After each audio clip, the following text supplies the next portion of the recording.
that he's already holding meetings with various groups to discuss the ongoing immigration protests. But Mashatile says the focus should be broader than just focusing on Africans. Our law enforcement agency must use the law to deal with people who come into the country, and it must not be just a focus on Africans. Anybody who's coming in our country illegally, the security forces must enforce the law. He also condemned the violence linked to the marches.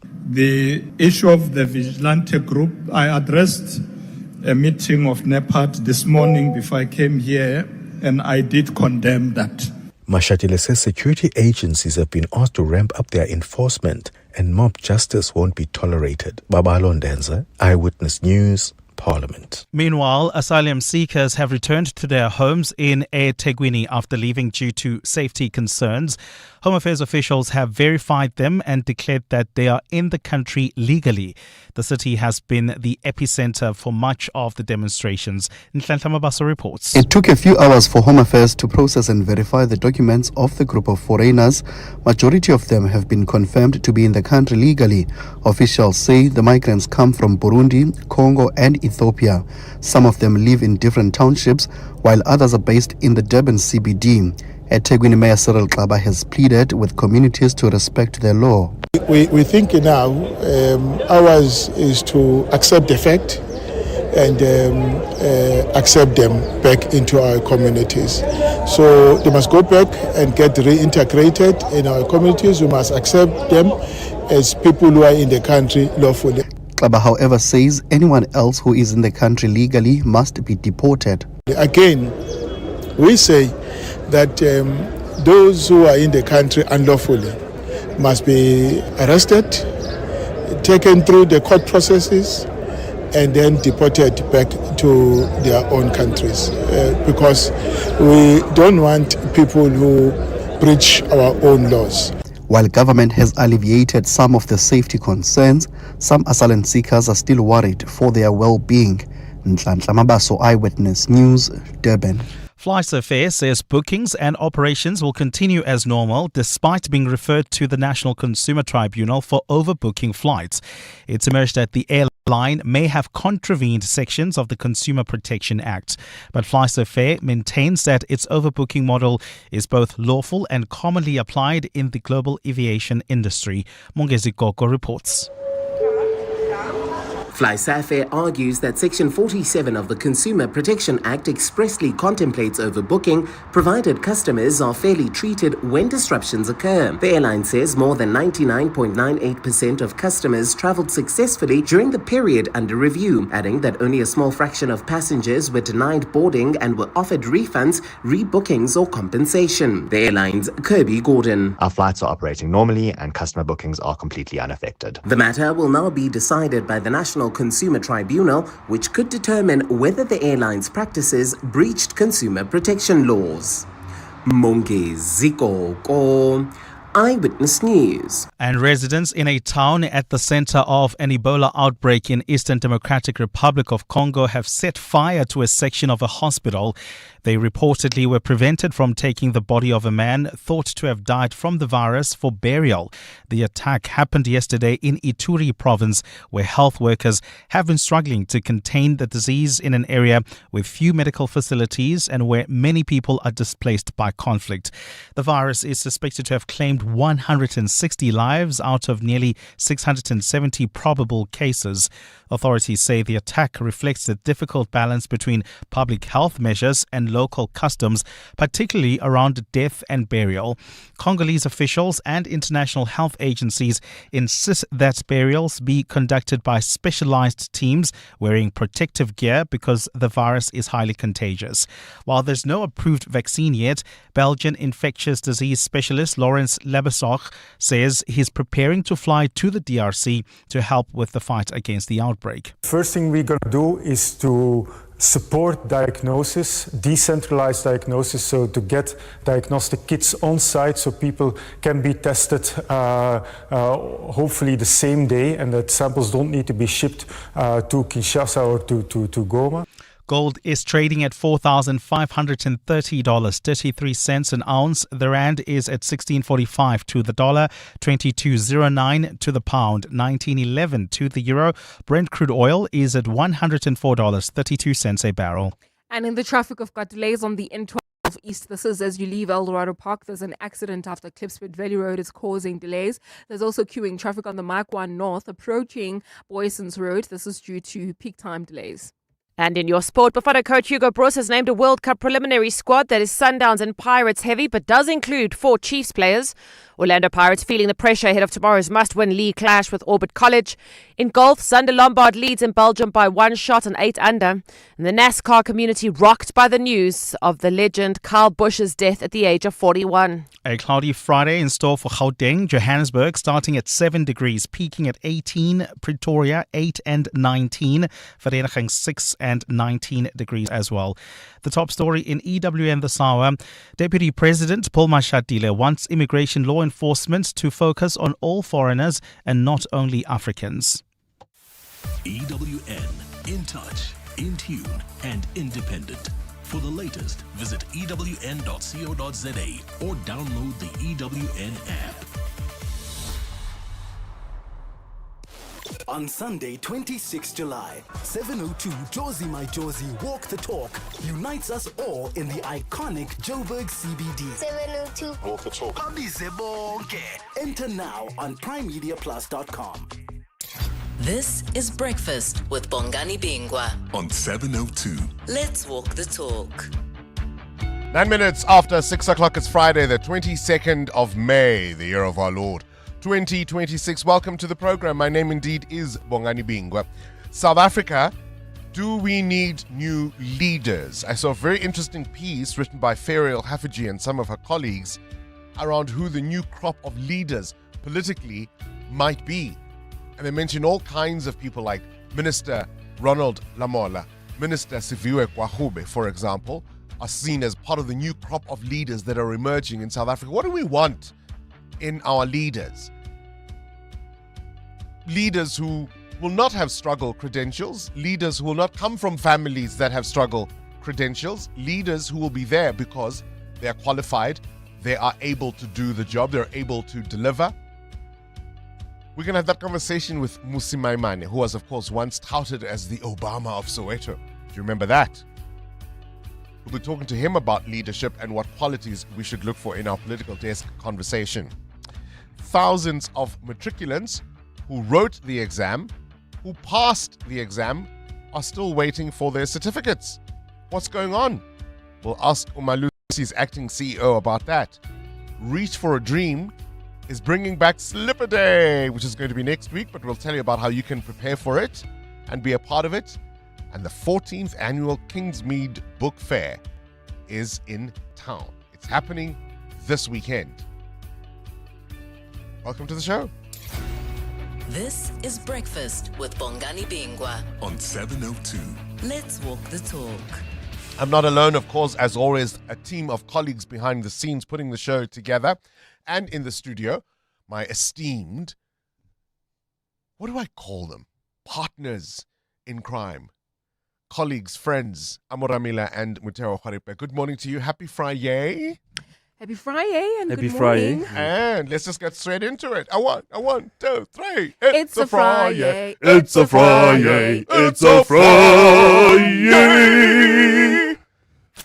You're with Bongani Bingwa. 7:02 weekday mornings, 6 to 9 a.m. Here's a fascinating one. I'll shout out this morning. And just allow me to go down this rabbit hole, right? How easy or how difficult is it for you to shed a cultural practice or belief in the face of overwhelming scientific evidence? Or even an explanation, a cultural explanation for why we do certain things in the face of scientific evidence. And I'm not even going to be mysterious about it. I'm going to get straight into why I'm asking the question. You know how often I'll say, I'll tell you later. This story that Sfiso Zulu just told us at the top of the hour in his bulletin fascinates me. In the Eastern DRC, as you will well know, there's been a massive Ebola outbreak, right? I think about 600 odd patients have been identified as having had it. Quite a number have died. Now, one of the difficulties with how easily you can contract this virus is around touching the bodies, right? Nearly 700 probable cases. Authorities say, in fact, might be many more. There have been a number of deaths. And there's no approved vaccine. So the officials did not want to release the body of a patient who'd contracted Ebola for obvious reasons. Because, the family might handle the body and that's how this thing is going to spread. Well, the family had wanted none of it. They attacked the facility where this body was being kept because they want to bury their loved one. And the officials, the health officials are telling them, well, hang on, there's a way to do this. We don't, no. We want the body of our loved one. That's their belief. In fact, one of the things that is now emerging from the Eastern DRC is that some of the locals don't even believe Ebola is what is being explained from a scientific point of view. And it's a really, really fascinating development as far as I'm concerned. And I just wanted your thoughts on it. How do you deal? So, you think that's a story happening in the DRC. About a month ago, there was a food poisoning incident in Limpopo at a funeral, right? And the premier, who is a doctor, was telling people this is straight up food poisoning. Now, the locals have a word, and I hope I say it correctly. I'm the Nguni speaker here. Liwadla, right? That's what they call it, liwadla. Now, this is an almost spiritual phenomenon. And it's the idea that people who prepare the food at a funeral must not be anywhere near the deceased's body. From a germ theory point of view, you can kind of understand it practically, right? But because people don't listen, what do? We have to pull in the ancestors and say, liwadla. Put a name around it because people otherwise will be going up and down, doing as piti-piti. But it can also then mean not direct contamination in terms of germ theory, but a spiritual contamination, right? Somebody who didn't follow the rules has now brought upon us a liwadla. You follow what I'm saying? So it becomes then a spiritual matter. I even saw some post where they were challenging the premier of Limpopo, saying, forget your toxology reports in your labs. This isn't straight up food poisoning. This is liwadla. Somebody disobeyed the cultural rules. And that's why I think 6 people died from that food poisoning incident. How do you deal with your traditional beliefs, practices, or even explanations in the face of real scientific evidence? That's why I'm asking that question. Muthel? Because sometimes that's what you need, right? Yeah. I think for me, personally, I was challenged by COVID and the lockdowns because I lost a few of my family members then. And the belief has always been we wait for everyone to come back home and then we have the funeral. But it just was not normal circumstances. I was just called and told this is what's happening. I, of course, could not travel anyway. So it's not like they needed to wait for me to come back after 6 months, 8 months, which some countries still do and some nations still do. But we just accepted this is what the situation is, not really questioning it, but also foregoing our own beliefs and rules for the process to happen. So it does challenge you, especially when you have new evidence to say if you do, deal with a body of somebody who had COVID, you might also yourself get infected. Get it, yeah. Because the usual thing is to send a delegation of the family to go, cleanse the body before the funeral happens, which didn't happen much during COVID.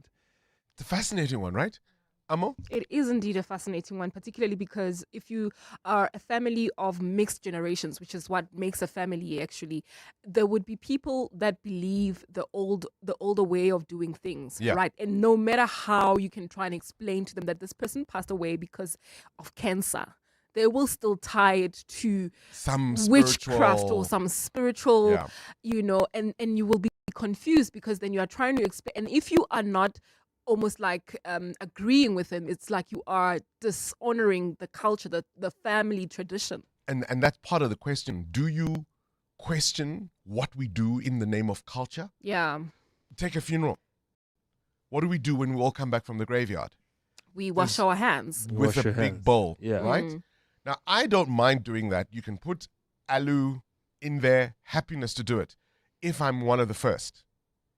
Because often, by the time you get there, that water is brown. Do you feel like it's contaminated by I'm the time like, you- maybe my hands were No, cleaner. but also it's the way people do that. Yeah. There's a way you need to wash your hands. So you scoop the water and wash your hands away from the bowl. So if whoever comes after you can also still use it. Get clean water. Yeah, and there's always arguments at that water station because people don't do what they're No, supposed to. you know there's going to be an auntie or an uncle who's just going to jump their hands in there Yeah. and wash.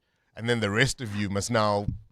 But also, I think not I think, in how I've seen it in many cases, there has to be two bowls, right, on each side. So the ones that were covering the grave they should wash on the one, right? And the ones that were, For everybody else. Yeah, for everybody else. So sometimes what happens is that, there's only one dish to wash.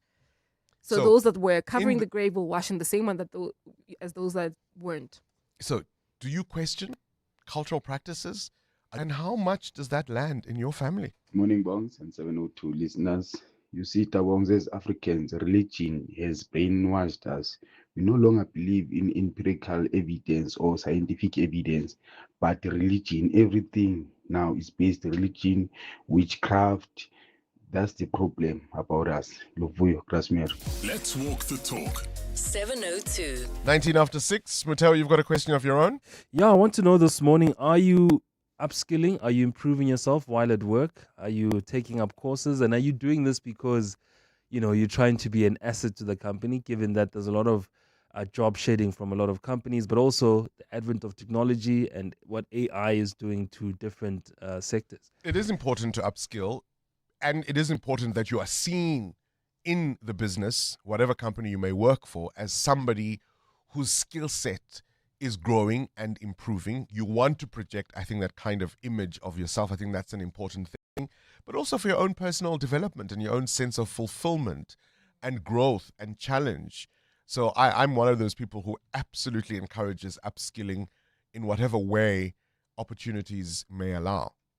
Amo, I know you are currently working on something and, upskilling yourself. Yeah. How has that been, like balancing what we do, especially at this hour, and having to do school as well? The great thing about it is that the company also offers you support. So if you need to take study leave, there is that. If you need certain counseling with the course that you are taking, and also training or people that are already doing the work in the company, they can be able to assist. So because of that, it feels more easier, and you feel like you are being supported, firstly by your company, and then of course by those who are already doing the job. Oh, wow. Parliamentary is a great place to work at, hey? 702. Weather. This weather report brought to you by Subaru. The weather doesn't change the sky, it changes the road. Good thing you can trust Subaru to take you there. A cloudy Friday in store for Gauteng. Temperatures in Joburg a little lower than yesterday. Your high in Jozi is 18. It's the same for Eniging. Pretoria max is at 19 degrees. Bombela 21. Mahikeng 22. Bloemfontein 20. Gqeberha in East London 22. Some mornings, the world feels uncertain. The sky turns, the road changes, and then there's that feeling. The quiet grip of the road beneath you, the calm in every turn. It's not just how it drives, it's how it takes care of you and the people you love. And somewhere between the first drop of rain and the road ahead, you realize you've fallen in love. Subaru carries you through life's weather. Fall in love with Subaru's all-weather confidence. Book a test drive on subaru.co.za. It's a Friday, it's a Friday, it's a Friday. Hi, Breakfast team. Dandy and Skanyiso here. Happy Friday, everyone. EWN Traffic. First look at the roads, 22 minutes after 6 o'clock. Amma, what are you seeing? Well, we start in Eldorado Park, the south of Joburg. We've got an accident reported on the N12 East. It happened after Klipspruit Valley Road. It's causing delays, so please be on the lookout there while heading towards the Joburg CBD. Anticipate delays on the Maikwa North. This is between Xavier Street and the Crown interchange. There's also queuing traffic on the N3 North in the Bedfordview area approaching the Giluli's turnoff. Roadworks are causing these delays. The queue is right as you come out of the Yellow interchange, so please be on the lookout there and approach with care. More updates coming up. Stay tuned. There's more EWN on air, online, and on the EWN app. Parts of the 702 family. Hi, I'm Katlego Mosue. I'm a 23-year-old boy from Johannesburg, South Bosonia, and I love listening to 702 because it is informative and it keeps us up to date with current affairs. Welcome to our 702 family. Let's walk the talk. The 702 Josie, my Josie Walk the Talk is calling on you to walk with the people, for the people, Sunday, 26 July, Babize Bonke. This year, you can choose from 3 different inner-city routes.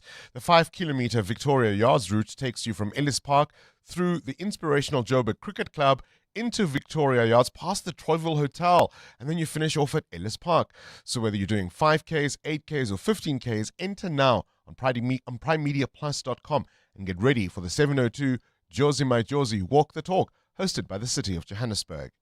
Outsurance business insurance, the cost was far less. I even have better benefits. Outsurance business insurance clients know that it pays to switch. And did you know you get 24/7 access to panic assistance, roadside assistance, and even office assistance for guest houses, catering companies, and all other businesses. Get a quote today and see why it pays to switch to Outsurance business insurance. Visit outsurance.co.za or call 08600 60,000 today. Licensed insurer and FSP. TCs and information online. Limits apply. Hi, this is Carol Shabalala, Hollywood Bets brand ambassador. It's more fun when it's for fun. Playing responsibly is always a winning strategy. If you or someone you know needs help, call the South African Responsible Gambling toll-free counseling line on 0800 006 008 or WhatsApp help to 076 675 0710. Hollywood Sportsbook is a licensed betting operator. Hollywood Bet supports responsible gambling. No persons under the age of 18 years are permitted to gamble. Winners know when to stop. This Saturday, catch 702 Music with Kenny Maestri live from the Kingsmead Book Fair. Brought to you by Standard Bank Wealth and Investment. Bold ideas, big conversations, inspiring stories as we wander into wonder. Hear from leading voices, including the Standard Bank Chief Economist Gulam Palim, and dive into talks on generational wealth, global change, and the future. 702 Music with Kenny Maestri this Saturday from 10 a.m. Brought to you by Standard Bank Wealth and Investment on 702. Start your day with Bongani Bingwa on 702. Let's walk the talk. 25 after 6, this extraordinary story from the Eastern DRC, where an angry crowd set fire to Ebola isolation tents. This is in Ituri province, where, of course, the outbreak has occurred. Family members of a young man believed to have died from the virus trying to take his body away for the funeral. Health officials say the violence was driven by mistrust and the refusal to accept Ebola as the cause of death, even as the outbreak has already killed more than 130 people. So strict burial protocols are being enforced to try and contain the spread, but the locals are having none of it. New York Mayor Zoran Mamdani has secured a deal with FIFA to make 1,000 World Cup tickets available for local residents at $50 each. Some of these tickets are being priced as high as $700. But even at 50, if you convert that into the rand, it's still a bit tough, is it not? Adam Gilchrist is going to tell us about a really difficult story. A 35-year-old Congolese national has died in Dublin after being restrained by security guards outside a department store following an alleged shoplifting incident involving a perfume. They killed him for a perfume. We'll get more details in the World View. What's that most iconic symbol of your childhood or your youth? What's that thing that you see and it takes you straight back to you being, I don't know, a barefoot 14-year-old teenager? For me, it was what was at least put on the market on this day in 1980. Pac-Man. Do you remember Pac-Man? A yellow circle, a maze, a chase, simple on paper, quite unforgettable in reality. In 1980, Pac-Man arrived on this day, and it cut through the early world of arcade gaming and became something that was huge, that shaped a cultural code that I think needs no explanation. What's that sound, that image that is iconic to you in terms of reminding you of your childhood? And guess whose birthday it is? The GOAT, Novak Djokovic, one of the defining figures, not only of tennis, I would say of modern sport, not just because of the records, the slams, the weeks at number one, but how he wins. He's relentless, he's controlled, mentally unshakable. In a generation shaped by Federer's elegance, Nadal's intensity, Djokovic carved out his own space at the very top of tennis. 702. The newspapers. Visa Zulu, good morning. What's grabbing your attention in the newspapers? Americans who are rethinking their summer travel plans. This is because of rising costs and, of course, global uncertainty is reshaping how and where they are going on holiday. Summer is coming for Americans, and a new survey shows that nearly 2/3 of them have already changed their travel plans because of higher prices, with many opting for cheaper, closer to home alternatives instead of expensive holidays. And some are just like not going to Disney World, for instance. They're choosing national parks. So, because of the high costs, they're just like, let's just do a short lift. While I look at local papers, I want you to think about that symbol, that sound that's iconic to you about your childhood. The front page of the Business Day, jobs carnage is looming. People are going to be losing their jobs as the effects of the Gulf situation become more clear. Weekend Enkulu, says the Sowetan. Saturday, will Pirates win the Premiership? On Sunday, will Sundowns win the CAF Champions League final? ANC looking outside for its mayors is the front page of the Mail and Guardian.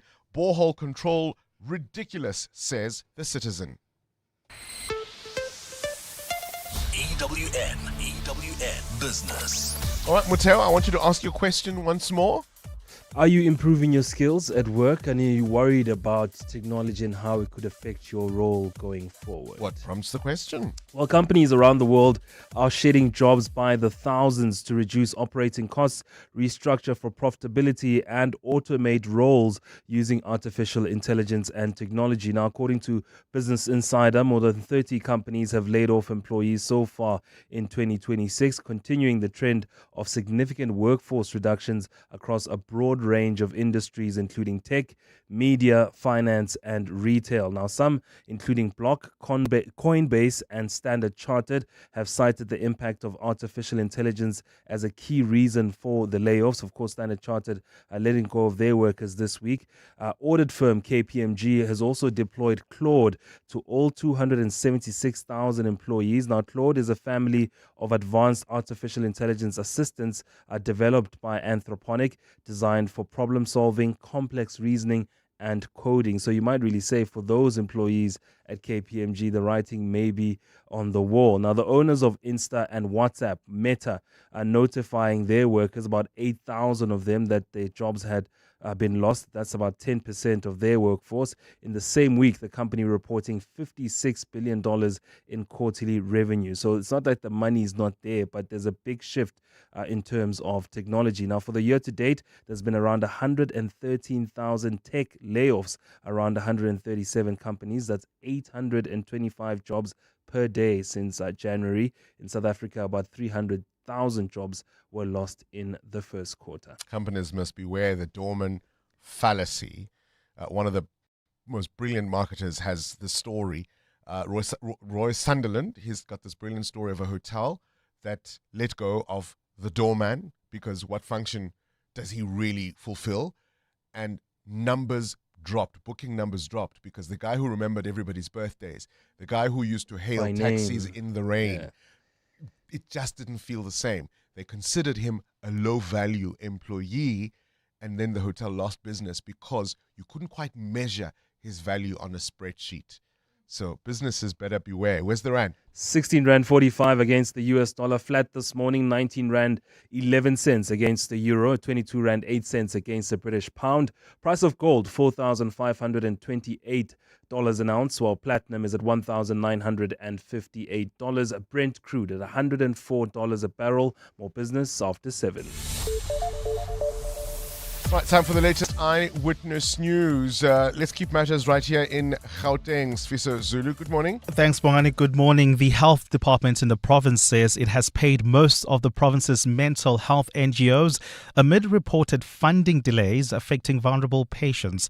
The department says only a handful of organizations are still waiting to be paid because of compliance and administrative issues. The department's Steve Mabona says new contracts for the current financial year are being renewed. The department values the critical role played by mental health NGOs in caring for vulnerable mental health care users and continues to work with affected organizations to resolve outstanding compliance issues as soon as possible so that those NGOs can be paid accordingly. The University of the Western Cape says some exams may be rescheduled after they were disrupted by protesting students. There were interruptions yesterday due to protests over poor living conditions. University spokesperson Ghasant Abada says contingency plans are in place. If an exam setting is disrupted, it's not conducive to writing a proper examination or to give your best. So all of that will be taken into account, and where there have been disruptions, the examinations will be rescheduled once we get a resolution to this issue. Again, we are sympathetic to the students who are affected at the residence, also the students whose exams were disrupted. A criminologist says bureaucratic and procedural delays are affecting government crime-fighting efforts. Chris Kanyane was commenting on the Police Portfolio Committee's plans to launch another parliamentary inquiry, this time to look into the root causes of gang violence. Kanyane says criminal networks survive because they adapt faster than the institutions designed to stop them. So for this inquiry to succeed, it cannot merely become another talking platform. It must translate into operational intelligence, coordinated enforcement, disruption of gang finances, present communication crackdowns, and sustained pressure to the criminal ecosystem. Committee chairperson Ian Cameron says they need to focus on the accessibility crime bosses have to some institutions. Why so many of the more senior gang kingpins are still allowed to bank at certain institutions? Why have they not been blacklisted and stopped from banking at those specific institutions? And Samsung Labour Union members will begin voting today on a tentative wage deal that averted what would have been a major strike at the South Korean chip giant this week. The company and its union reached the provisional agreement on Wednesday following last-minute government-mediated talks. This move avoids a planned 18-day strike that was set to begin yesterday. The tentative deal introduces a new bonus pool for employees in the semiconductor division, equivalent to a 10.5% of the division's operating profit to be paid in stock. A cloudy day in store for Gauteng today. The temperatures will peak at highs between 18 and 19 degrees. And in the traffic, we've got delays along the M1 North. So this is between Xavier Street and Empire Road. There's also an accident, actually, that's reported on the M1 North right near Boyson's Road. And that's the reason for that backup coming out of Xavier Street. And if you're traveling on the N3 North, queuing traffic between the Elands Turnoff and Van Buren Road. The top story this hour, Gauteng's health department says it has paid most of the provincial mental health NGOs. Weekend Breakfast with Googs Mshungu. 702 Weekend Breakfast is a delicious, fascinating mix of things for the weekend. We cover fitness, personal finance, motoring, food, sustainability. We talk music, we talk books. We tell you what's hot and happening in and around 702 land. And then we bring in really interesting people to inspire you in the profile every Sunday. So the kind of listener that listens to 702 Weekend Breakfast is a fascinating individual. Yes, it's the weekend and they're relaxing and they're looking for interesting things to do, new things to learn. They've got their finger on the pulse pulse on what's hot and happening, but they want to stay informed, so they engage in all of our conversations. They're also a curious listener, so when we tell them to try something out, to try something new, they're happy to go and try it because they trust us. 702 Weekend Breakfast with Googs Mshungu from 6 to 10 a.m. I like building things. Where small hands start imagining bigger worlds. Each block a new chance to try again. We share what we learn, giving teachers the tools to help more children build, think, and grow. And through our toy libraries, play reaches children everywhere, opening more doors to learn. We are play experts, helping children build possibilities as strong as the worlds they imagine. One day I'll build something big. Cortland's Play Engineered. Help us build brighter futures. Donate today at cortlands.org. That's Kefense, before she got naked. Kefense's premium went up twice last year, and she was more confused than when her ex said, I need to find myself, and then found somebody else. So Kefense got naked. She got comprehensive car insurance and a way lower premium in seconds on the Naked app. Good for you, Kefense. Get a car and home insurance quote now at naked.insure and see how much you can save when you get naked. Naked Financial Technology is an authorized FSP. Get naked. Mzansi, Walala Wasala. Play Powerball and Powerball Plus for the staggering 196 million rand in total estimated jackpots this Friday and step closer to a world of many possibilities. Don't delay. Play Powerball for an estimated 100 million rand and Powerball Plus for an estimated 96 million rand today. Buy your tickets now in store on nationallottery.co.za, the mobile app or cell phone banking. Panda, Pusha, Play. Players must be 18 years old. Play responsibly. eTuba is a proud operator of the National Lottery. Coming up in the next hour, what's the question? It's brought to you by Outsurance. 3,000 Rand in cash is up for grabs. Send us an answer based on something you heard on the show that piqued your interest. For that, you'll win $1,000. Simply WhatsApp us your name and the answer to 072 702 1702. Now, later, someone else will ask a question to get your answer and they'll win 2,000 Rand. SMS out to 45142 and you could save on your car insurance. 702. WhatsApp Bongani on 072 702 1702. Talking about washing of hands at funerals, I've never done it. I've never believed in it because of health reasons. Even before COVID, I never washed my hands. I would come back from the graveyard, walk past that gate with the bowls of water, and I would just walk in and they would say, you will go with bad luck or whatever, and I'll say, I'll deal with it. Jedi, I'm on the road. Greetings, Bongani and team.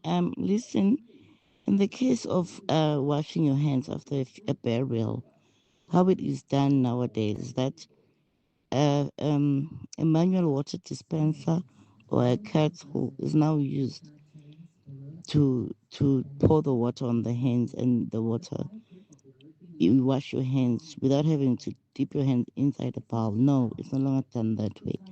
In my village, actually.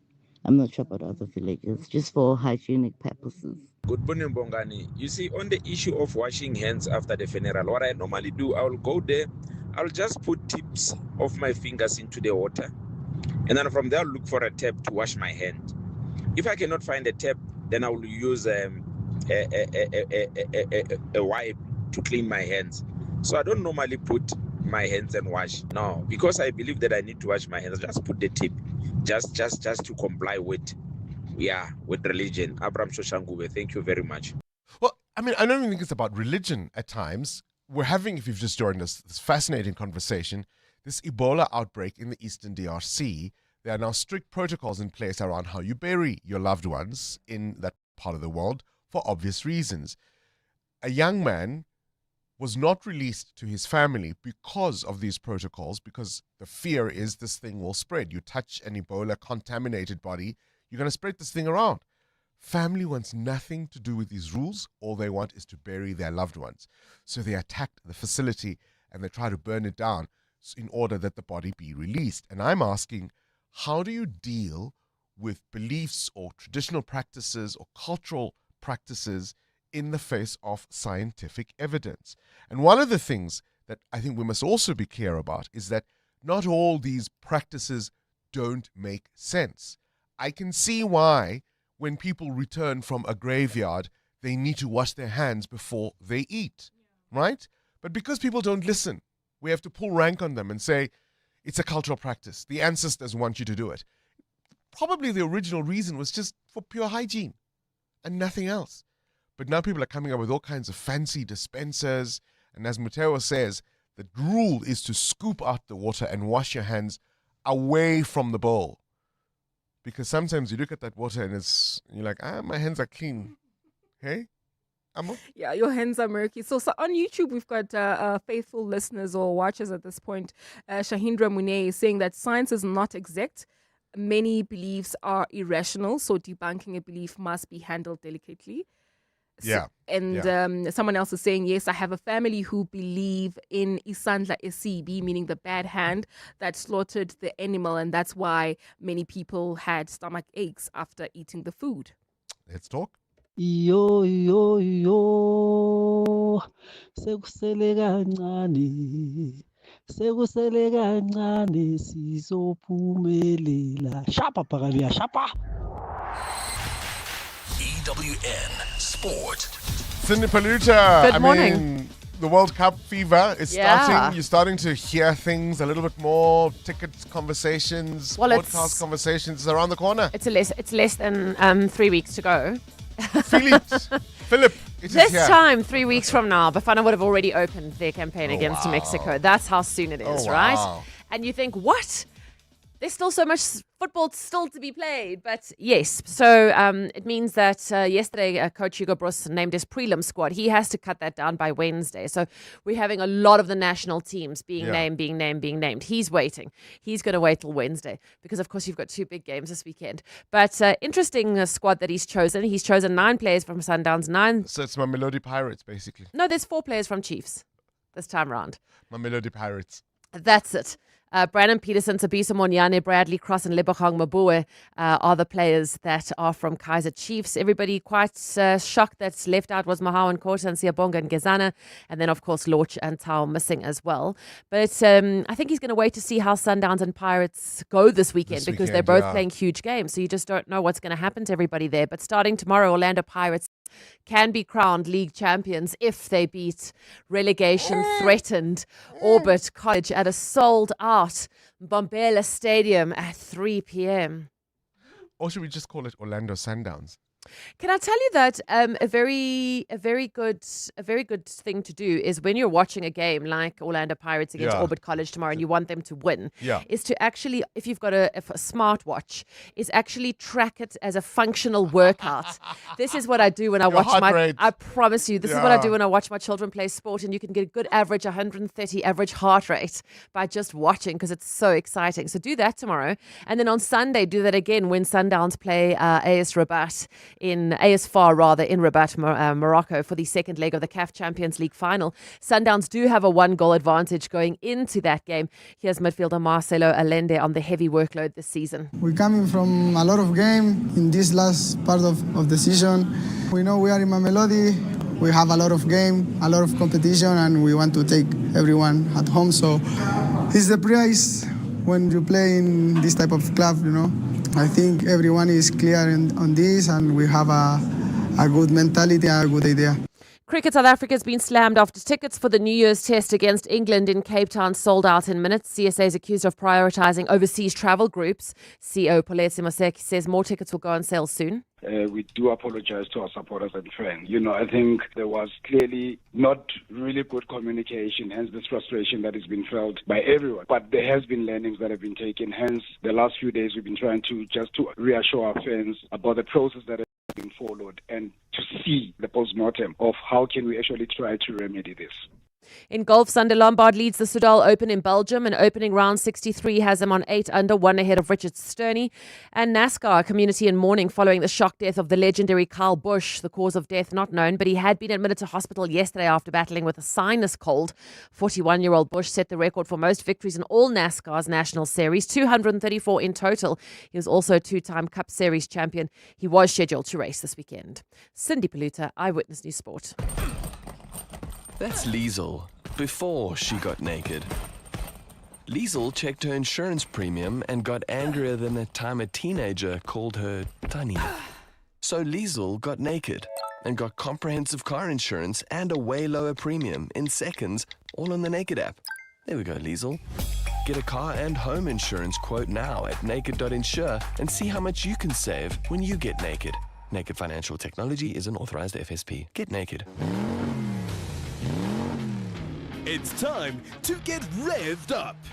The Motor Select Rev Up sale is on, and we've got thousands of quality pre-owned vehicles at unbeatable prices. That's everything from city cars to 4x4s. Offer ends 30 June, so get to motorselect.co.za now. The brainy kids of the Whiz Quiz on 702. Good morning, 702. My name is Paul Njoke. I'm 12 years old and I go to Shirley Primary School. When I grow up, I want to become a lawyer. I am very excited to play the Whiz Quiz with Uncle Bongani. 702. Coming up at 7:15, the big interview. EWN Traffic. Right, this EWN Traffic brought to you by Outsurance. SMS out to 45142 now. And you could save on your car insurance. If you don't, ask them for 500 Rand. That crash on the Maikwa North. Amo? Yeah, Bongani, it's right near Xavier Street off-ramp. It's causing heavy traffic volumes. And if you continue making your way on the M1 North towards the Joburg CBD, do expect more delays. This is due to peak time hours, so please be patient along that route. The M2 East is still looking good for you if you're heading towards Germiston. Speaking of which, we've got delays on the N3 North approaching the Geldnes interchange. More updates coming up. Stay tuned. There's more EWN on air, online, and on the EWN app. Things people stress about in traffic. Number 49. What's that random warning light that keeps popping up on my car's dashboard? Oh, the mystery. Well, with the Outsurance pointsman on your route, at least the traffic is one less thing to stress about. The Outsurance pointsmen have been easing traffic congestion so we all get to where we need to be quickly and safely for the past 20 years. With Outsurance, you really always get something out. In partnership with 702, Outsurance is a licensed insurer and FSP. It's that time of the year. Sore throats, congestion, wet and dry coughs, pain and fever. For trusted relief for you and your family, ask your pharmacist to recommend a winter survival pack from the Adcock Ingram OTC range. With products like Medikil A, Expigen, Corenza Parac, Adconapamol, Dilinct Junior and more, we have you covered this winter. Remember, Adcock Ingram OTC, sponsors of Brave.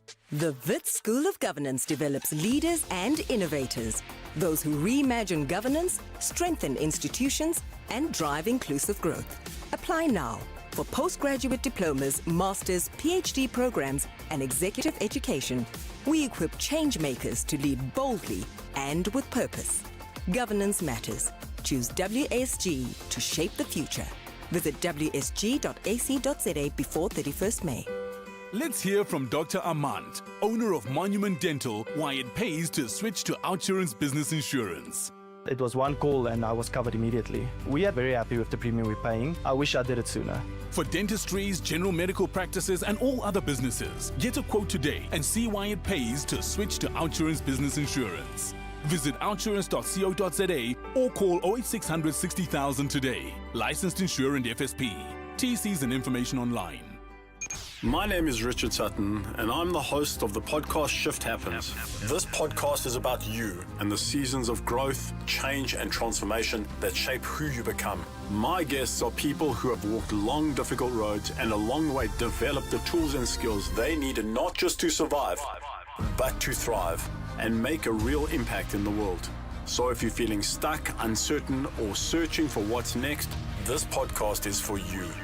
Welcome to Shift Happens. Now streaming on primemediaplus.com, the Prime Media Plus app, Spotify, and Apple Podcasts. Who is the whizziest of them all? It's the Whiz Quiz on 702. Up next, a conversation about the future of our political landscape and its leaders. We'll be speaking to Musi Maimane, the leader of Build One South Africa. In the meantime, let's give away some cash. Today's contestant is 12-year-old Pearl, who goes to Sharon Lee Primary School and wants to be a lawyer later on in life. Are you ready to play, Pearl? Yes. All right, here we go. KG, start the clock. How many legs does a spider have? 8. Correct. Complete the saying. It's raining cats and what? Dog. Correct. Name the missing season: summer, autumn, winter, and... Spring. Correct. True or false? In athletics, the marathon is run over more than 42 kilometers. True. Correct. What is 60 plus 50? 110. Correct. True or false? The Tyrannosaurus is another name for T-Rex. True. Correct. In which sport can a player use the backstroke? Swimming. Correct. In which country were the brands Sony and Toyota founded? Germany. Japan. Japan. Which word means coddle, to pamper or to patter? To pamper. Correct. Spell the word arrow. A-R-R-O-W. That is correct, but just not in time. That is correct, but just not in time. You did really, really, really well, Pearl. 800 Rand is what you walk away with this morning. 800 Rand. Remember, it's 100 bucks for each correct answer. Get all 10 correct, you'll win 10,000 Rand. And you must be age 10 to 13 to play. And you can go to primemediaplus.com to enter the Whiz Quiz. The brainy kids of the Whiz Quiz. On 702. 702. The Political Desk. Today we're going to do a political desk that's a little different from usual, not so much looking back at the week that was, but I just remembered a moment where I think it was the former Minister Trevor Manuel who said some years ago that we don't need many more MPs or ministers or members of cabinet over the age of 65. And I don't know if you've been watching with keen interest the crop of new leaders that seem to be emerging, people whose story is not tied to their struggle credentials or their family's struggle credentials. And we want to have a conversation about leadership and what kind of leaders we need in South Africa. Once touted as the Obama of Soweto, Dr. Musimaimane knows well the weight of leadership on young shoulders, and he joins us this morning. Always a pleasure to have you on our show. Thank you for your time. Good morning, Bongani, and it's a great privilege to be on your show. Thank you so much for having me. There's a famous book, the author just skips my mind, but it's called We Need New Names, and it's all about, names in Zimbabwe, but we need new political leaders, Musimaimane, do we not? Absolutely. Fundamentally because the rate of change in the world is so profound that we need to almost having a long-term vision coupled with immediate strategic thinking. And so half of why South Africa is suffering is because you've got leaders who the majority of their lives were spent under apartheid, who to some extent are still trying to solve those problems and almost in many ways not cognizant of what tomorrow means. So just on the principle of planning, execution, and having a vision for our nation is a clear indicator that we, need fresh thinking. Secondly, I think today's leadership challenges require new competencies. We've now digitizing the world. The pace of change is so fast, and the questions are vast, whether it's about climate change, whether it's about economic inclusion, all of those require fresh thinking. And then more than anything, I think even the role of political leadership has changed so dramatically that if you were in a Marxist universe, you might think of a branch as a collection of people, whereas today, the modern day branches are either on WhatsApp, communities are defined differently, citizens are globally integrated, so they are watching what else is happening in the world. So on just those principles alone, when I reflect on Parliament, I think sometimes Parliament is having discussions that have long gone by, where citizens are asking fresh and new questions about tomorrow. If I think of the involvement of young people in the struggle, I mean, we're now about to celebrate or mark 50 years since the 16th of June, 1976. And I look at the sense of disillusionment, if not even disengagement, from young people with the formal political system in South Africa. And yet we've got so much unemployment, we've got issues in education. Where is the disconnect, do you think?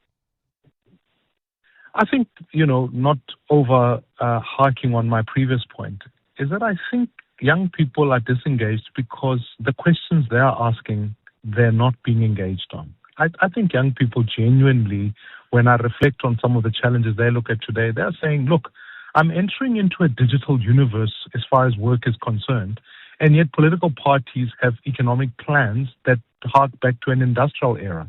They may not be able to put it like that, but in all fairness, if you are having an education that's still teaching you about, whatever industrialization is on the table, and actually you're not doing coding, robotics, whatever AI future is, you're not going to participate and believe the political system can solve your problems. And secondly, I think young people are disengaged in the formal politics of the sense, but what I'm excited about, and I'm seeing it all across when I go to various platforms, is that young people want to have a different conversations. They want to be able to go, talk to me about my mental health, and then we can enter a discussion about how does that link to politics and how you can solve my problems, rather than let's have this, let's have ideological debates and all of that. So I think the disconnect is both a function of, A, the conversation is not being properly had, but more than anything, the role modeling component. When I look at sometimes our grandfathers and grandmothers who are campaigning everywhere, young people are looking at that and kind of asking themselves the question, are they leaders of tomorrow or leaders of today? And I'm here to urge that we've got to do whatever we can to force the conversation for them to be leaders of today. So I'm more encouraged by the fact that they're engaged in other spaces. That the link we've got to help make them do is to say to young people, actually, you can even solve the questions of governance and the future of our nation. Last year, you, Patricia de Lille, and Songa Zozibi announced Unite for Change, the idea of cooperation between Build One South Africa, Rise Mzansi, and the Good Party. You said it was a fresh alternative in South African politics. It would appear, unless I'm not fully aware of every development that has occurred since, that has not fully materialized in the way that we were told, particularly, of course, ahead of these local government elections that are coming. Where are we with Unite for Change? Look, Unite for Change is always going to be a long-term project. In the short term, the difficulty is you've got the legal hurdle that says you've got three separate entities that are registered in Parliament. So when I go to Parliament, I still have to represent BOSA because that's the mandate people gave me. Now the difficulty is that when you then come into a local government context and you say, okay, now here's Unite for Change, in the short space of time that you have, voters can't tell which they should vote for. Do they vote for BOSA? Do they vote for Unite for Change? Because it feels like two different things. Aren't you guys confusing us? It is confusing. Therefore, because of that genuine confusion, we had to say, look, it's better for us to begin the conversation post the elections. So BOSA will be standing in the ballot in the local government elections, focused on that, so that whatever we do post facto and who we work with, citizens know what's happening at national and at local is the same. So we had to clarify that point, and I think we've learned that very important lessons. That doesn't mean coalitions aren't the future. It doesn't mean collaboration is not going to be something that we do, because our politics cannot afford 400 parties. Politics actually needs consolidation so that you eliminate this confusion of having hundreds and hundreds of parties where there isn't hundreds and hundreds of problems, if you like. Or you guys could just form one party, hey? And be done with it. All right, we'll leave it there. He won't commit to anything. Dr. Musi Maimane, leader of Build One South Africa, talking about leadership. 702. Coming up, the big interview. They wrote the exams, they passed, they know their symbols, but where are their certificates? We'll speak to Umalusi, who must explain why so many students are still waiting for their documentation. This is EWN. The president's deputy comes to his defense of the Phala scandal, and the eThekwini mayor calls for asylum seekers to be welcomed after being cleared by Home Affairs officials. Good morning, I'm Sfiso Zulu. Deputy President Paul Mashatile has come to President Cyril Ramaphosa's defense in the Phala saga, saying he won't avoid his accountability to Parliament. Mashatile says no one is above the law and he too has accepted responsibility for falling foul of his obligation to declare gifts to Parliament. Answering questions in the National Assembly yesterday, Mashatile said Ramaphosa must be commended for taking action against ANC MP Sisisi Tolashe. Lindsay Dentlinga reports. While the DA wants government ministers not to be allowed to receive gifts from foreign sources, Deputy President Paul Mashatile says measures are in place to ensure these are declared to the executive and Parliament, and when this is not done, steps are taken. Nobody's above the law, not the president, not the deputy president, not ministers, not members of Parliament. All of us abide by the law. Mashatile says from the time Parliament first considered the Phala matter in 2022, the President pledged to abide by its processes. His first response was, yes, let's allow Parliament to deal with these issues. I will abide by the processes that Parliament is going to undertake. What else do we want? Mashatile says his own failure to declare a diamond gifted to his wife has been dealt with by Parliament and he accepts his censure. Lindsay Dentlinger, Eyewitness News, Parliament. Asylum seekers have returned to their homes in eThekwini after their stay was declared legal by Home Affairs officials. The city has been the epicenter of demonstrations against undocumented foreign nationals. Many of them fled their homes earlier this week because of safety concerns. Nhlanhla Mabaso reports from Durban. It took a few hours for Home Affairs to process and verify the documents of the group of foreigners. Majority of them have been confirmed to be in the country legally. Officials say the migrants come from Burundi, Congo, and Ethiopia. Some of them live in different townships, while others are based in the Durban CBD. eThekwini Mayor Cyril Xaba has pleaded with communities to respect their law. We think now ours is to accept the fact and accept them back into our communities. So they must go back and get reintegrated in our communities. We must accept them as people who are in the country lawfully. Xaba, however, says anyone else who is in the country legally must be deported.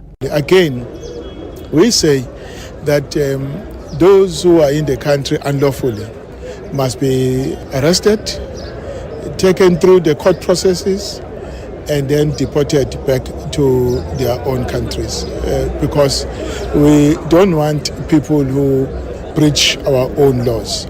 While government has alleviated some of the safety concerns, some asylum seekers are still worried for their well-being. Nhlanhla Mabaso, Eyewitness News, Durban.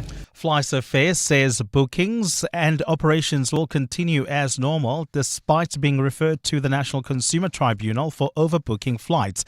It's emerged that the airline may have contravened sections of the Consumer Protection Act, but FlySafair maintains that its overbooking model is both lawful and commonly applied in the global aviation industry. Mongezi Koko reports. FlySafair argues that Section 47 of the Consumer Protection Act expressly contemplates overbooking, provided customers are fairly treated when disruptions occur. The airline says more than 99.98% of customers travelled successfully during the period under review, adding that only a small fraction of passengers were denied boarding and were offered refunds, rebookings or compensation. The airline's Kirby Gordon. Our flights are operating normally and customer bookings are completely unaffected. The matter will now be decided by the National Consumer Tribunal, which could determine whether the airline's practices breached consumer protection laws. Mongezi Koko, Eyewitness News. And an Ebola outbreak in the Democratic Republic of Congo has spread to eastern South Kivu province in an area under the control of the Rwanda-backed M23 militia. This has heightened fears of the deadly disease's growing reach.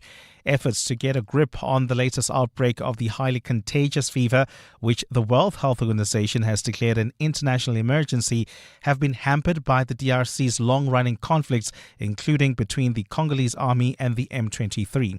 The virus is suspected to have claimed 160 lives out of nearly 671 probable cases. While there's no approved vaccine yet, Belgian infectious disease specialist Lawrence Lissenbach says he is preparing to go go to the DRC to help with the fight against the outbreak. First thing we're going to do is to support diagnosis, decentralized diagnosis, so to get diagnostic kits on site so people can be tested hopefully the same day, and that samples don't need to be shipped to Kinshasa or to Goma.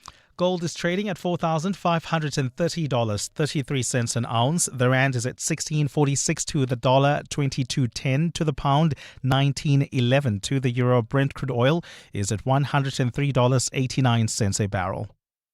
And in the traffic, we've got delays in the city of Tshwane along the R80 Mabopane Highway. This is just as you approach Eskom Pahlele Drive. Please be on the lookout there, or try to use the R55 southbound, especially if you're heading towards the Pretoria CBD. If you are traveling in Joburg, we still have got those long queues along the M1 North. This is between Boysons Road and Empire Road. And in your sport, a last chance for Orlando Pirates to win the Premiership title. They have to beat Orbit College tomorrow. Bafana coach Hugo Broch says it's an exciting time. He names the Sundowns and Pirates player-heavy World Cup prelim squad. In golf, Sander Lombard leads by 1 in Belgium on 8 under. And the NASCAR community rocked by the news of legend Kyle Busch's death. A cloudy Friday in store for Gauteng. Johannesburg is at a low of 7 degrees, peaking at 18. Pretoria 8 and 19. Vereeniging 6 and 19 degrees as well. The top story in EWN this hour. Deputy President Paul Mashatile has come to President Cyril Ramaphosa's defense in the Phala saga, saying he won't avoid his accountability to Parliament. EWN, in touch, in tune, and independent. For the latest, visit ewn.co.za or download the EWN app. Visit primemediaplus.com to enter 702 Josie My Josie Walk the Talk. Hosted by the City of Johannesburg. Walk with the people, for the people, for our Josie. For Joburg, by Joburg, in Joburg. Bamise bonke. This is Breakfast with Bongani Bingwa on 702. Let's walk the talk. 8 minutes after 7 o'clock, you're listening to 702 Breakfast on this 22nd of May, the year of our Lord, 2026. So many interesting stories in that bulletin from Sfiso Zulu. Firstly, the Deputy President defending his boss on the Phala matter. Yesterday, of course, Paul Mashatile defended himself at a point, denying any corruption allegations against him and his associates. He was questioned in Parliament, particularly from one MP from Bossa, Nobuntu Hlazo Webster, and the DA MP Nicholas Gotzel, and Action SA, who were asking him about his family's business dealings, alleged links to tenders, undeclared assets, and his political associates. And Paul Mashatile had this to say. Can go to any nearest police station and open a case. If you know anybody around the DP or including my children that they are criminals, go to a nearest police station and open a case. Don't have a problem when black people become wealthy, because that's what I sense. When black people become wealthy, oh yeah, they must have stolen somewhere. They must have gotten a tender somewhere irregularly. It's even shameful if it's said by a black man like yourself. I think we should respect the fact that black people are allowed to do business like anybody else. Let's not, every time black people do business, oh yeah, no, what have they stolen? My friends have not stolen anything, and I'll continue to invite them to Parliament. Thank you very much, Honorable Speaker. Well. Read Peter du Toit's book, The Dark Prince, to get a sense of who Paul Mashatile might be and his unexplained wealth, or at least links to unexplained wealth. And he says, if you've got a case, go to the nearest police station, go open a case, see if your mud will stick. This is Breakfast with Bongani Bingwa on 702. Let's walk the talk. The other interesting story, of course, is around those asylum seekers in the city of eThekwini. This is in Durban. They've been camping outside the Home Affairs office, and they are being returned to their homes in eThekwini after their stay was declared legal, by Home Affairs officials. The Minister, Khumbudzo Ntshavheni, addressing the migration issue yesterday and explained that the Department of Home Affairs has approved around 1.3 million applications for people entering the country. Talking about xenophobia, we need to talk about immigration. Is immigration not a challenge? It is a challenge, and we must have a fair discussion. Why are people trending southwards? What are they running away from their own countries? And we say, who are here legally? Because legally, you've got 55,000 refugees. You've got 82,000 asylum seekers. So that number, it will not create a problem in South Africa because they are legally here. Home Affairs has received and approved 1.3 million people to come in. But we've got, in terms of statistics, South Africa, data that is above, and that's why we're strengthening our work to make sure that our borders are safe and that law enforcement takes its responsibility of making sure that those who are in the country illegally and undocumented are deported back to their home countries. But we cannot allow anyone to come and say we want your passport, who's not law enforcement. We cannot allow the mobilization that wants to destabilize the country, that wants to use an excuse of attacking other people on the basis of we're dealing with illegal immigration. She warned further, of course, that these attacks, particularly the demands for IDs and what language you speak, sometimes negatively impact South Africans. For example, if you speak Shivenda or Xitsonga, people want to know, why don't you understand isiZulu? You're a foreigner, you're here illegally, and at the same time, you are actually, in fact, South African. Contrast that, if you will, with the former President Thabo Mbeki speaking at an Africa Month event recently, cautioning against blaming migrants for South Africa's socio-economic problems. What the person in Guinea-Conakry says, that I now say to this Guinea-Conakry who's walking the streets of Johannesburg, go home, they don't understand it. And the reason they don't understand it is because during the course of the struggle, the continent came to own South Africa. The very, very much South African. This South African struggle was not just a South African struggle, it was their struggle. Yeah. So, one prediction I will make, the Africans will continue to come to South Africa. It doesn't matter what you do. You can't change the hearts and the minds of this African. It's a particular frame of mind with regard to South Africa which they have to liberate. What we as South Africans have got to do is to say, how do we deal with this? You are not going to solve the problem of unemployment here by shouting against undocumented Africans. And leave the culprits. The culprits are sitting here. Yeah. I can even tell you their names. No, don't tell us. Don't tell us. But we're pointing fingers at the wrong people and people are shouting. I'm saying that there's a regression that's taken place. That sense of African integration that we had 25 years ago, I think has receded. Why? I don't know. But that's a question that we must ask and answer. Thought it was a very interesting perspective if you contrast that with what Minister Ntshavheni was saying. You're with Bongani Bingwa. 7:02 weekday mornings, 6 to 9 a.m. This angry crowd in the eastern DRC setting fire to Ebola isolation tents in Ituri province where the outbreak has occurred.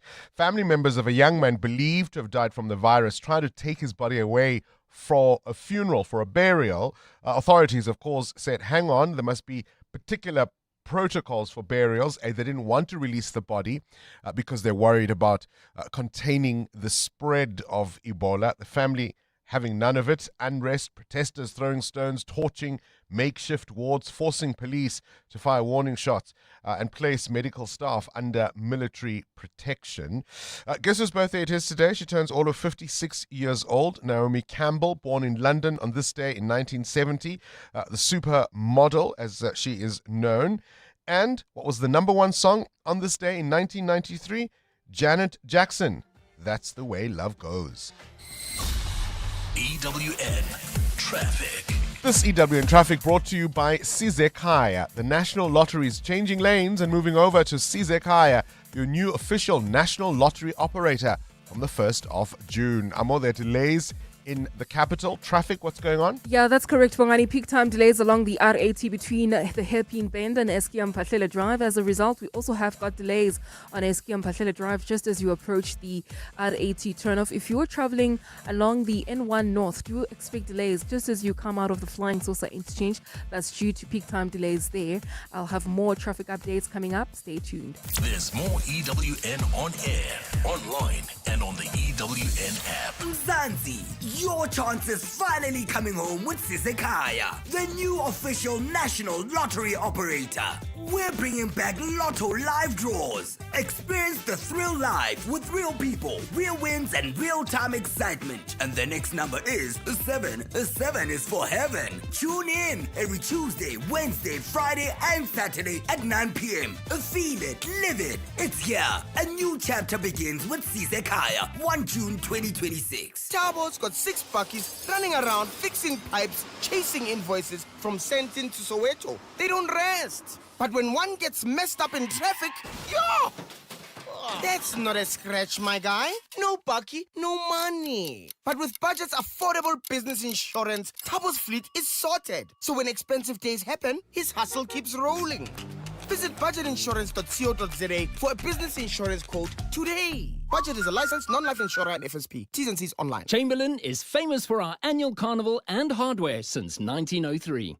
In this year's carnival from 21 May to 31 May, we will be offering the biggest discounts in 20 years. Less 30% on paint mixing plus a free cappuccino while we mix. Serious discounts on all top-line power tool brands, some below cost. Our knowledgeable and expert staff will offer you friendly advice.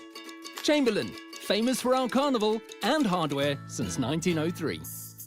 Still shopping around for a saving here and a deal there? Choose Checkers, SA's #1 in value supermarket, and save on deals like Nescafe Gold Instant Coffee, 200 or 220 grams for $149.99, save 50 Rand. Cadbury Chocolate Slabs, 150 grams, any 2 for 79 Rand. And Lovey's Ultra Value Pack disposable nappies for $149.99 per pack. Valid until 7 June, only at Checkers. Weekday evenings at 6. What to invest in and where not to invest in artificial intelligence and how it's literally going to change the investment world. The one thing I think that is going to be probably special, or at least preserved for a while, are what's called HALO, high asset, low obsolescence kind of things. So it's maybe like bulldozers. It may be different that the bulldozer is run by an artificial intelligence, but the bulldozer will still exist, and so the company that makes the bulldozer will be around. So the HALO companies are the companies that you want to look for, high assets, low obsolescence. Viv Govender, portfolio manager at Rand Swiss. The Money Show on 702. Let's walk the talk. The Money Show with Stephen Curtis is brought to you by Absa Business Banking, featuring the AgriTrends 2026 Autumn Edition. In agriculture, smart moves need smart insights. Get the latest AgriTrends report at absaagritrends.co.za. Absa is a registered FSP. 702. The Big Interview with Bongani Bingwa. You've done the work, you've passed the exams, but where are our documents? Where is the proof? Systems failures, administrative breakdowns in the post-school education sector have left some graduates in limbo waiting for certificates that should have been issued months ago.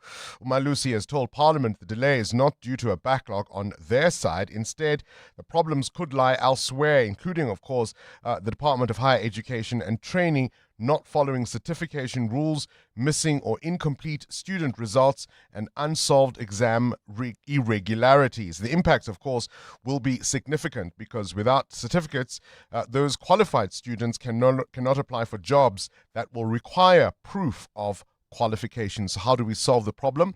Dr. Eve Suji is the acting CEO at Umalusi and joins us now. A pleasure to have you on our show. Thank you for your time. Thank you very much, Bongani. Right, just give us a sense of how extensive this issue is. How many students are affected who are still waiting for their certificates, even though they have qualified in their chosen field of study? Okay, no, thank you for that question. I assume you are referring to the DHET and outstanding certificates.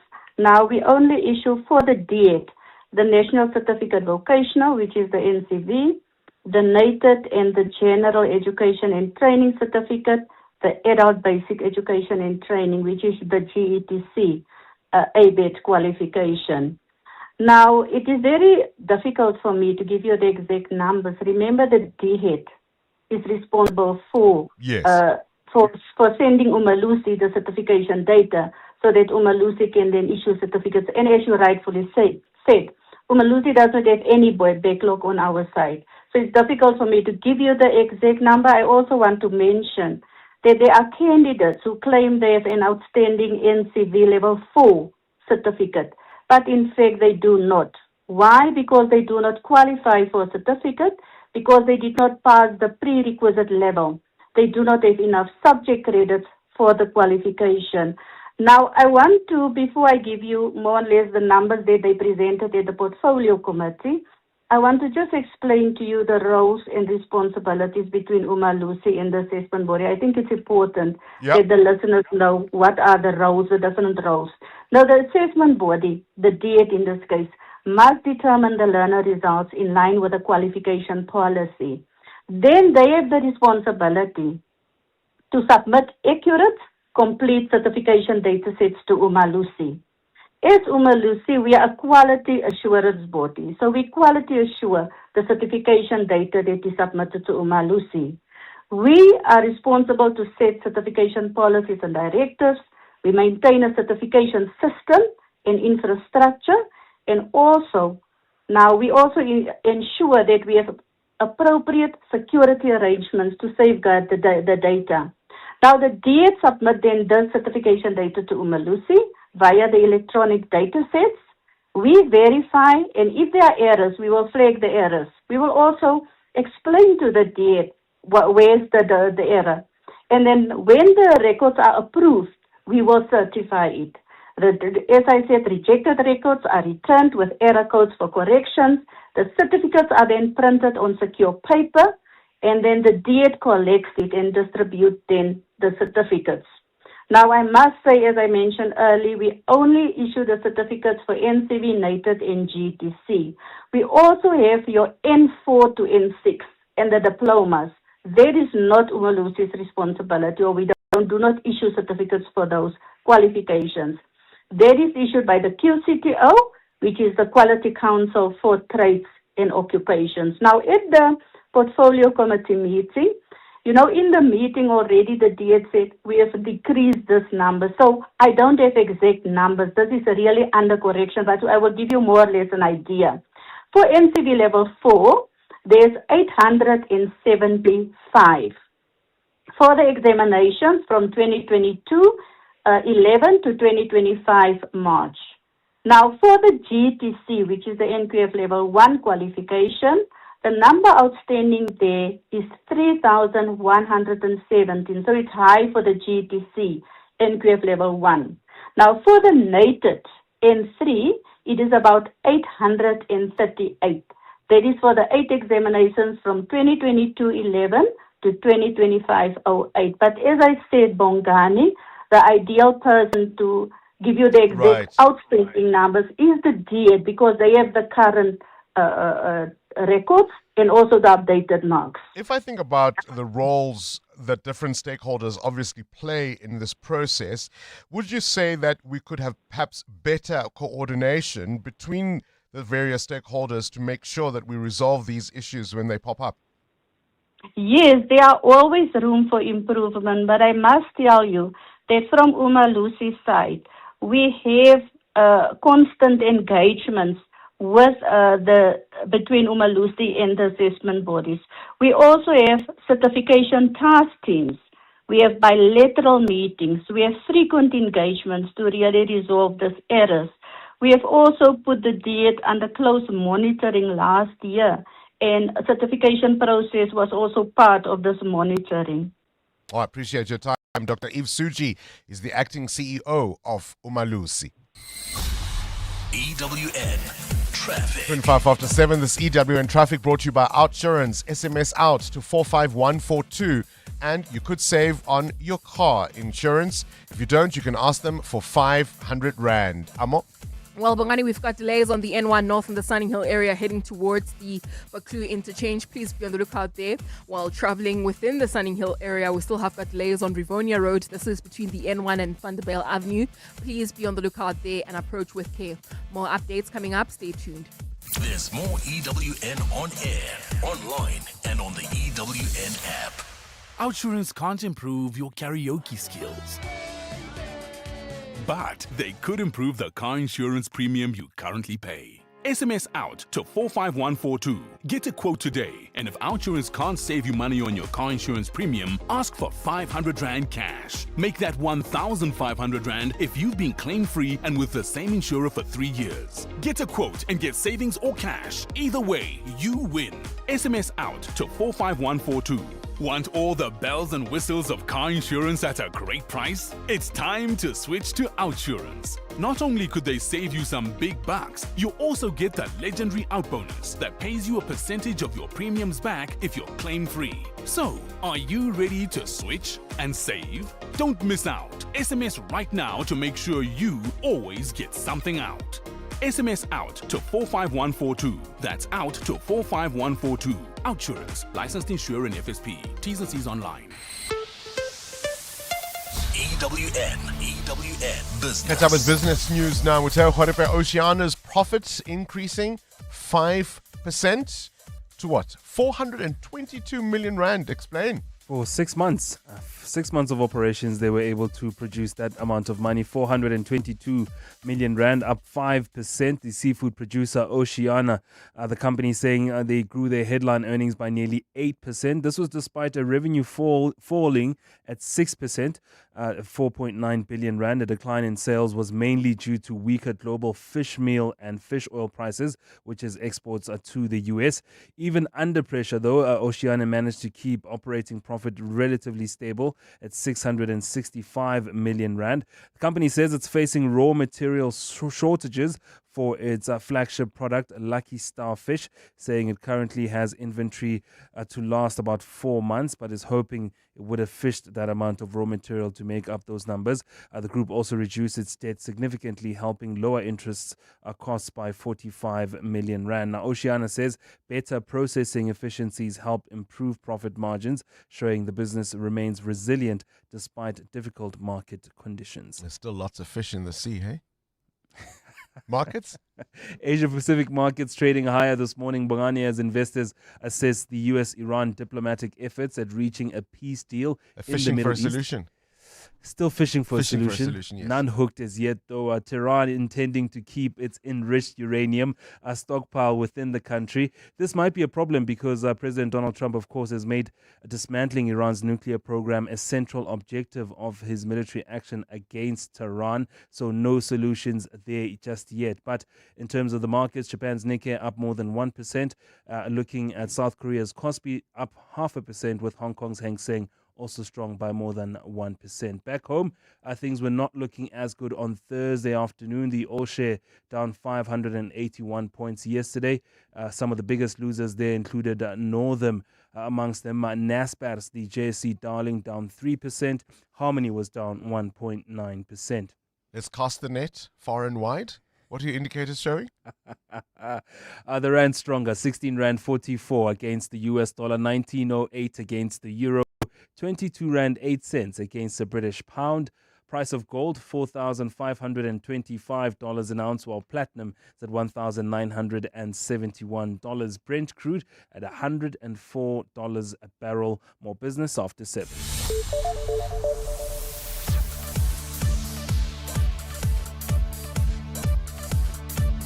Coming up in the next hour, we'll be speaking to the CEO of Reach for a Dream, who are going to come to 702 to announce this year's plans for Slipper Day. In the meantime, Sfiso Zulu, let's go to the Northwest, What does that have to do with Mexico, I wonder? Well, Bongani, good morning. 11 accused, including 5 Mexican nationals, will return to court in connection with an alleged drug manufacturing operation in the Northwest.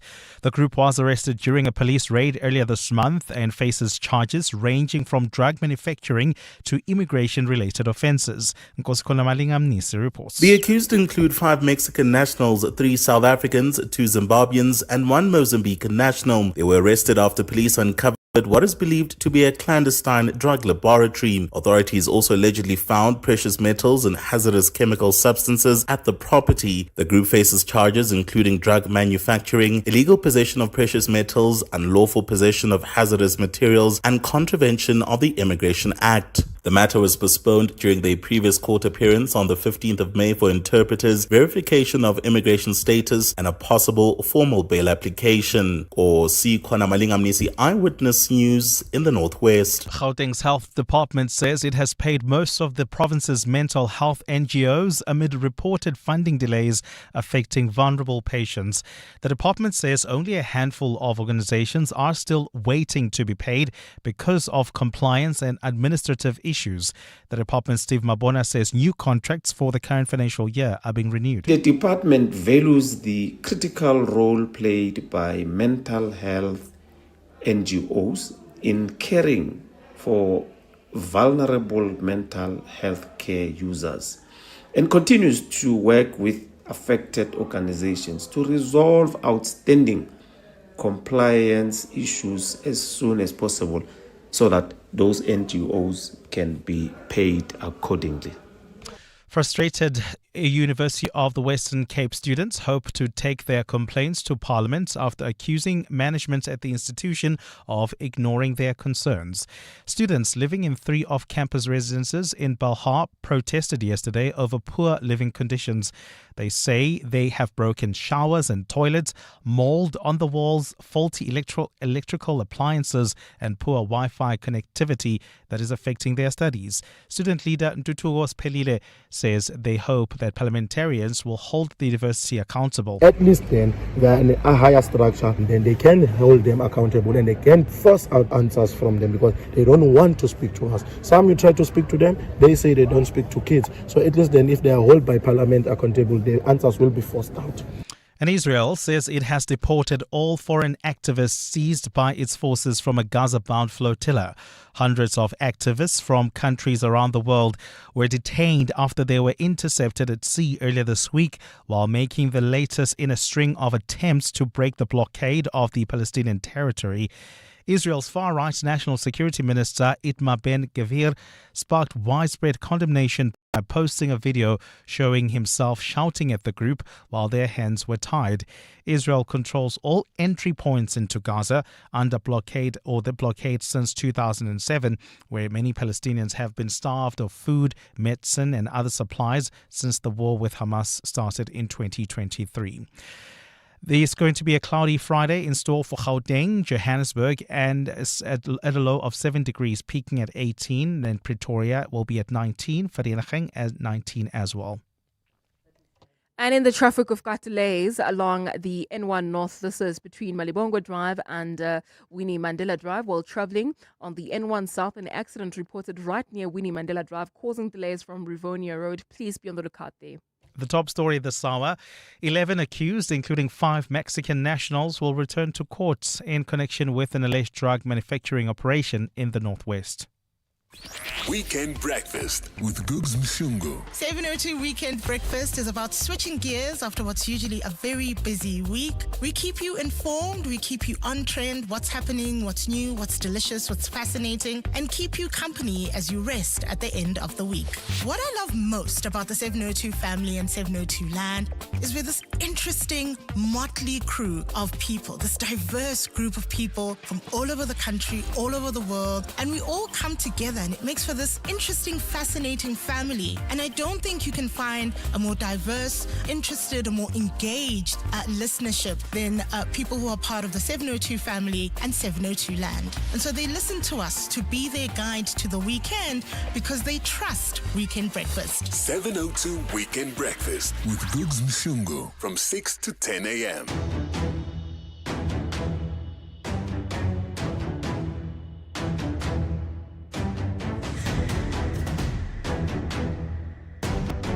This week on MasterChef South Africa, things get emotional. It's Black Apron Day, which means one contestant will be leaving the kitchen. MasterChef South Africa this week, plenty of tears in that kitchen. Then comes the twist, as contestants must turn all of that emotion into a sweet or savory dish using Biscoff. I have to say, the smell of bacon wafting through the MasterChef kitchen is a delicious thing, because I think the idea of spiced Biscoff crumbs and bacon, crispy bacon, is a great brunch idea. With a flapjack and with fruit and maybe a glass of champagne. Why not? You know? Must say, honestly, I think after this challenge, Biscoff's going to be my love language. Catch MasterChef South Africa this Sunday at 6 p.m. on ETV, or you can stream it on EVOD. This is watch.evod.co.za. Evolution doesn't wait. Introducing the Chang'an Uni S. Unexpected, unmistakable, uncompromising. Engineered to a higher standard, unlike anything in its class. Unsurprising, really, from China's oldest automaker. Trusted by 30 million drivers worldwide. And at 4,999 per month, it's an unbeatable offer too. Chang'an Finance, T's and C's apply. Visit chang'anmotors.co.za for more. The Chang'an Uni S. Chang'an, driven to evolve. Mzansi, Walala Wasala. Play Powerball and Powerball Plus for the staggering 196 million rand in total estimated jackpots this Friday, and step closer to a world of many possibilities. Don't delay. Play Powerball for an estimated 100 million rand and Powerball Plus for an estimated 96 million rand today. Buy your tickets now in store on nationallottery.co.za, the mobile app or cell phone banking. Panda, Pusha, play. Players must be 18 years old and play responsibly. E2 is a proud operator of the National Lottery. 702. WhatsApp Bongani on 072 702 1702. Hey, Bongani and the morning team. Talom coming to you live from Tafelkop, Limpopo. Listening to your clip now, just after 7 o'clock news, when you played the clip of Deputy President Mashatile. Bongani, tell you what, we do not have a presidential material yet. Even the voice, I saw him in Parliament yesterday. That man doesn't have that presidential look. Good morning, Bongani. I am not surprised with what Mashatile is saying. And we know, they always say it always starts like this. And then moments later, quang, quang, quang, quang. Yeah, we certainly are from the same era. I played your clip yesterday, the deputy president saying anybody who's got allegations of any wrongdoing on his part or family members around him, go to the nearest police station. Stop spreading rumors and allegations that are untested, he says. But of course, he is known as the Dark Prince, the man behind the Alex Mafia. Where does all of that come from, do you think? 702. What's the question? What's the question is brought to you by Outsurance. A chance for you to win up to 3,000 Rand in cash. First 1,000 Rand for the answer, then later 2,000 if you can give us the question. SMS out to 45142 now. And you could save on your car insurance. If you don't, you can ask Outsurance for 500 Rand. Today's answer comes from Nkosinati. Nkosinati, good morning to you. Please give us today's answer. That's the way love goes. That's the way love goes. Nkosnadi, and tell me, have you got yourself a quote from Outsurance? Yes. Your biscuit. 1,000 Rand is coming your way, all thanks to 702 and Outsurance. It's a really easy one for a Friday, is it not? That's the way love goes is the answer. What's the question? Call us if you know on 011 883 0702. EWN Sport. Cindy Paluta. Let me explain how the sausage is made to everybody who's listening. Cindy Paluta writes down her bulletins so I can follow and listen with attention. And she gives me a printout of her bulletin. She did give me the printout of her bulletin, but I, being the 11-year-old man that I am, have misplaced it. It's fine. Amongst my mountains and mountains of papers. It's okay. It's okay. So because Cindy, what are we leading with? I think you're trying to avoid the pressure and the anxiety that I have to build up ahead of tomorrow's game between Orlando Pirates and Orbit College. Is that what it is? I think that's what it is. You'd rather just not look at it. Like you know when you're watching the TV tomorrow and you've got your hands over your eyes, but you've got your fingers slightly spaced, so you're watching, but you're not watching, and you'll only feel calm after Pirates have scored that first goal, and you're kind of like, okay, we can breathe. But it's the last chance. It's the last round of Betway Premiership games tomorrow, and that game, Orlando Pirates against Orbit College, is a sellout at Mbombela Stadium, and it's crucial for both teams on opposite sides of the table because Pirates need to win. They're 2 points behind Sundowns. Nothing less than a win is going to do, and Orbit College need to win because they're lying bottom 2. And if they need to win and hope Marumo Goland lose to Stellenbosch, so that they don't have to fight for a place in the Premier League. Everybody is playing for so something. Much. It all kicks off at 3:00 tomorrow. I can't even breathe. Yeah, I see why that paper just disappeared. In fact, I think you made an airplane out of it and threw it across the room.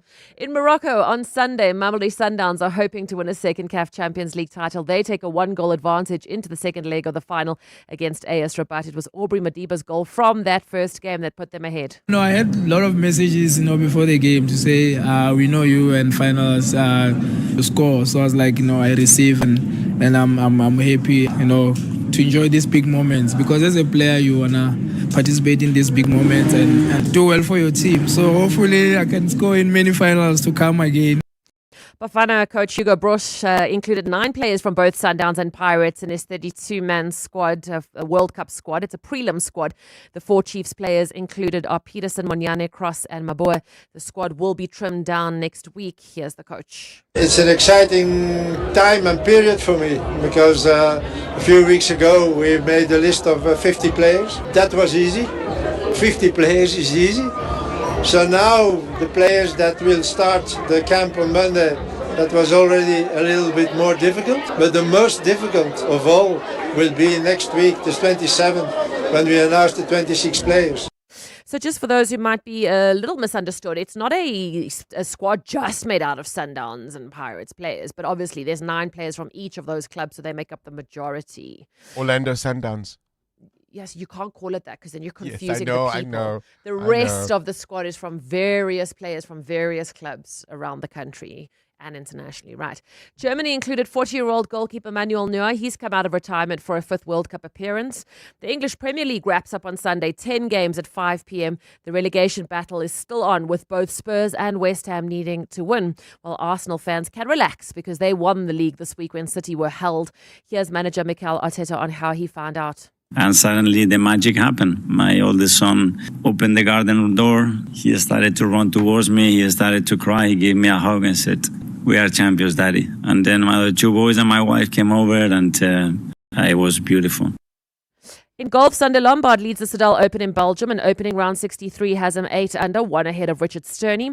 Power Week 2 of the Telkom Netball League starts today at Ellis Park Arena. Its Division 1 games will be at 3 p.m. Gauteng Jaguars against Kingdom Stars, and at 7 p.m. Eastern Aloes against Southern Stings.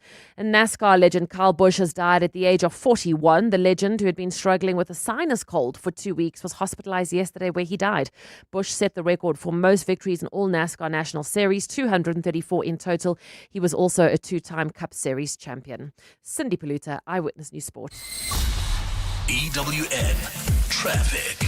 Jeez, sinus cold, hey? Worried about my cold. 16 minutes to 8. This EWN Traffic brought to you by Outsurance. SMS out to 45142 now, and you could save on your car insurance. If you don't, ask them for 500 Rand. Amo? Well, Bongani, we do have delays along the N1 North between Malibongwe Drive and Winnie Mandela Drive. That's due to an earlier accident. And if you're traveling towards Bryanston, do expect heavier traffic volumes on the N1 South. An accident reported along this route. It's right near Winnie Mandela Drive. It's as a result causing delays while traveling on the N3 North, queuing traffic between the Elands Interchange and Van Buren Road. There's also some issues reported on the M2 West towards the Crown turn-off coming out of Heidelberg Road. And then traveling in the city of Tshwane, some delays along the N1 North coming out of the Flying Saucer Interchange towards Rigel Avenue. There's also a bit of a hold-up reported in Irene at the intersection of Nelmethius Drive and Main Road. I'll have more updates coming up. There's more EWN on air, online, and on the EWN app. The Outsurance Pointsman can't help you with the directions, but they can help you get to that important meeting on time. Seeing them on your route just makes you feel better. The Outsurance Pointsmen have been easing traffic congestion so everyone gets to where they need to be quickly and safely for the past 20 years. With Outsurance, you really always get something out. In proud partnership with 702, show them some love online using hashtag #PointsmanLove. Outsurance is a licensed insurer and FSP. Doing your famous through meetings, in traffic, at the store. Don't let seasonal hay fever get in the way of a better you. Unite against allergies with Demazin once a day, providing 24-hour non-sedating relief from symptoms like a runny nose, sneezing, and itchy red eyes. Demazin gets it done. Speak to your pharmacist today about Demazin once a day. We're calling on Joburg to walk the inner city with us. In 702 Josie My Josie, walk the talk. Babize bonke. Enter now on primemediaplus.com. That's Sia, before he got naked. Sia had a bumper bash and had to reattach his fender using duct tape and a prayer. So Sia got naked. He got comprehensive car insurance in seconds and can now submit claims instantly on the Naked app. No more arts and crafts for you, Sia. Cover your car and home now at naked.insure and see how easy insurance can be when you get naked. Naked Financial Technology is an authorized FSP. Get naked.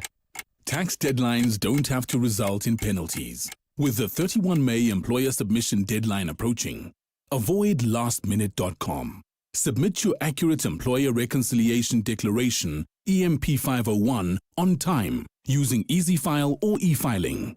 Employers, make your tax matters your priority number one. Submit by 31 May 2026. Go to sars.gov.za. SARS, at your service. Every week, millions of South Africans do the same thing. They pick numbers, they take a chance, and for a moment, they dream big. Now the National Lottery is entering a new chapter. On Tuesday, 26 May, Clement Manyatela will be in conversation with Sizakaya Holdings, the new operator of the National Lottery. Listen to find out what changes and what you can expect from this new era of the National Lottery. The Clement Manyatela Show, in conversation with Sizakaya Holdings, next Tuesday on 702. Sizakaya is licensed and regulated. No persons under the age of 18 permitted to play. Play responsibly. 702. What's the question? For 2,000 Rand in cash, all thanks to Outsurance, please tell me what's the question if the answer is that's the way love goes. Let's go to Tsepo in Mondio. Tsepo, what's the question? Morning, Bongani. The question is, what's the name of the song that Janet Jackson released on this day in 1993?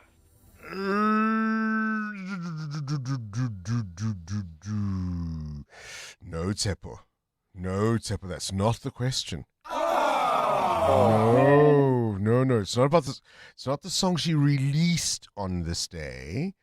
Let's try Nkosinati in Kempton Park. What's the question, Nkosinati? Nkosinati not there, not answering. Zipporah, what's the question? Morning, Bubbles. The question is, what's the name of the hit song Janet Jackson? Let me read that. What's the name of the hit song by Janet Jackson that is number one in this day? Yes, that is the question, Zipporah. You have won 2,000 Rand in cash. All thanks to Outsurance. Well done, mate. Can't you see my desire? That's the way love goes.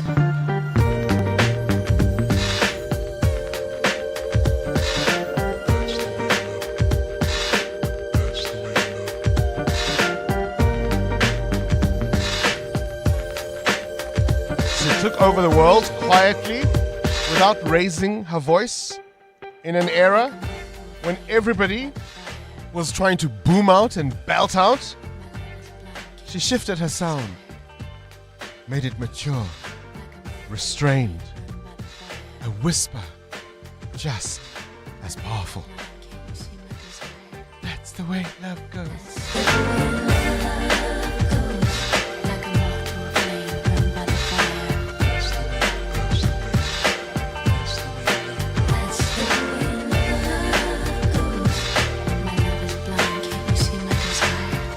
She turned all of 60 this week. Did you know? Janet Jackson is now a 60-year-old mama. Hey? We're all getting older. We're all getting older. Outsurance can't improve your couch coaching skills.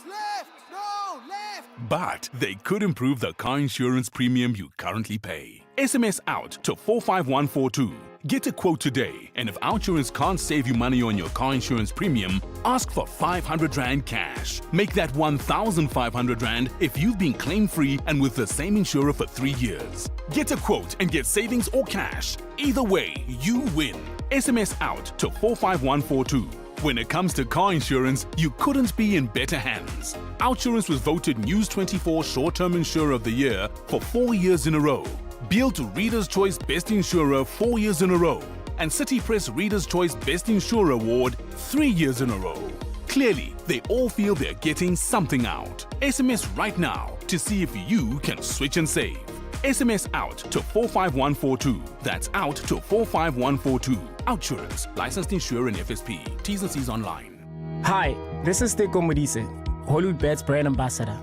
Be a winner who knows when it's time for a timeout and play responsibly. If you or someone you know needs help, call the South African Responsible Gambling Toll-Free Counseling Line on 0800 006 008 or WhatsApp help to 076 675 0710. Hollywood Sportsbook is a licensed betting operator. Hollywood Bet supports responsible gambling. No person under the age of 18 years are permitted to gamble. Winners know when to stop. We could tell you we're the best bank in Africa, but if you're a CEO or CFO looking to scale, you'll want the numbers. Like that 350 of Africa's corporates bank with us, that 80% of its billion-dollar corporates trust us with their business, and that our systems process 300 million Rand a minute. That's 430 billion Rand every day. Grow with the bank that does big numbers. Standard Bank Corporate and Investment Banking. Standard Bank is an authorized FSP and registered credit provider. T's and C's apply. 702. What's gone viral? With Kabazela. Let's catch up with the world of viral content. Kabazela. Good morning to you, Belle. This one particularly hit home because I wasn't exactly the most sporty guy at school. Let's talk about school sports. Yeah, I mean, some of us are able to play maybe one sport. Others are really gifted and can do all sports very, very well. And then some of us, you know, we dread. Cannot do any. We can't do any. Or we try and it just doesn't work. Guess which category I might have fallen into. Well, yeah. Well, you can sing, you know. You can sing beautifully and there are many other things that you have, Bongles. I'll charge next time for my motivation sessions. Go away. So this video that we got to watch, we got to talk about is school sports. I think it's high school essentially, and it looks like it's raining, and they're about to do a hurdles 100 meters race. And bang, the gun goes off, and a couple of them start running, and the two on the far right-hand side of the track. I don't know what they were thinking, but the one slips and the other one just kind of falls right into the hurdle, whilst the other group of athletes just run off and jump over the hurdles as they should be doing. But shame, these two guys, I mean, the way they fall into these hurdles, and you can see maybe they're just not athletic guys, right? So I wanted to chat to our 702 family this morning about school sports. Now, you either loved it or you hated it and dreaded it. So when it came time to, I remember always at the beginning of the school term, you had to do athletics and you had to do as many of the athletics events as you could. So you moved from high jump to shot put to long jump, the sprints, you know, and on it goes. And I didn't mind it. It was good fun. But what sport did you really dread at school? And you were like, no, I'm not even going to give that an attempt. For me, it was at primary school, we had to go swim. Now, we didn't have a big swimming pool, Olympic-sized swimming pool. Basically, we went to a neighbor's house next to the school, and we went and swam at the school there. And I just dreaded it. I really dreaded it. I didn't enjoy it. And then luckily at the high school I went, there was no swimming pool. No neighbors wanted to invite us around. So it was great. I didn't have to swim. So everything else I loved, but swimming. Oh, and still to this day, I don't enjoy swimming. I remember there were two... Oh, can't believe you're making me share this. There were two things in primary school. So this is the end of primary school, standard 4-5, right? Yeah. And we had a cross-country event. We called it the cross-country race. Yeah. And there were 3 of us who were fighting not to come out last. Oh. So that was the one. Well, wait. Who came last? I never actually did. There was always well one. done. Yeah, I won't mention their names because let's just not do that. But there were 3 of us who knew we were battling to not be the last in the cross-country race. And then there was also the swimming, in the swimming galas. Yes. I remember once we had an inter-house gala, and I swam my heart out. Yeah. But boy, did I do this crawl, right? Uh-huh. I swam my little heart out. And as I got to touch the end where I was supposed to come out, I could hear the applause of the entire school. Because I was the only one left in the pool. Oh, wow. You know, there's some parents who would say, you know what, son? If you're not first, you're last. Well, I was last. I was so last, there was no one else in the pool. And the school was clapping for me because I did not give up, apparently. Well, that's a good thing. Well done. Let's give him a clap, guys. Yay! Go away. All right, give her a chance. This one is quite a heavy one, right? So if you have broken up with somebody or somebody's broken up with you, have you ever got another person to go and try to make things work or give you another chance? So this father had written a message to his daughter's boyfriend. And basically, it's a beautiful thing, but I'm just going to paraphrase. He's like, I'm sorry to text you. I shouldn't be getting involved. You and my daughter have broken up and she's completely devastated. She hasn't stopped crying, hasn't come out of her bedroom for 3 days. I know she hurt you and I apologize for that. I really, really do. But my heart breaks to see her like this every day. And I love you. You've always been a really, really special guy. And please come over to the house to just talk to her and see if you guys can sort things out and make it work. Please, I ask this of you. And he posted this and he's like, well, what should I do?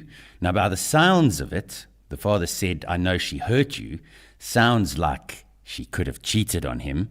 So I don't know, what would you do in that situation? But the fact is, the father's trying to get involved here. So have you maybe, when somebody's broken up with you, have you asked a friend or somebody, or even a parent, to approach the other person to try and mediate and say, listen, give him a chance, give her a chance, please come back. Nothing would make me say no more than somebody else trying to intervene on behalf of somebody else. But maybe it works. Let's put it out there.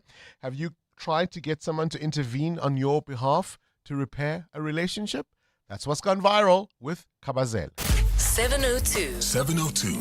Feedback with Baphelile Sambo. Baphelile Sambo, I'm very happy. I'm going to believe you were happy to participate in all the sports. Oh, no. I hated netball because I couldn't understand. I've never played netball. My cousin was good at it, so I tried to carve away and play golf. I was horrible with golf as well. So I was always book smart. So sports was never my thing. Never played sport at school. Oh, okay. At all. I would have thought you would have Nah, I know. I have the physique of it, but no. Ooh, Jesus. Anyway, Bongani, on our feedback today on childhood nostalgia, 702 Lenders took us down memory lane. Many remember the ice cream truck. Do you remember that? The sound of a wall clicking. Yes, the sounds of your childhood. The icons of your childhood. Others remember street lights as symbols, because now they're saying they no longer see street lights at night. Nokia ringtones came through. Oros juice came through. The small things that define everyday life. And at the producer's desk, we tried to put something a little bit together to jolt those memories back. Let's listen. Mango. Lemon. Nazi. Oh, wow. Nazi. Oh, wow. Mango. Oh. Mango.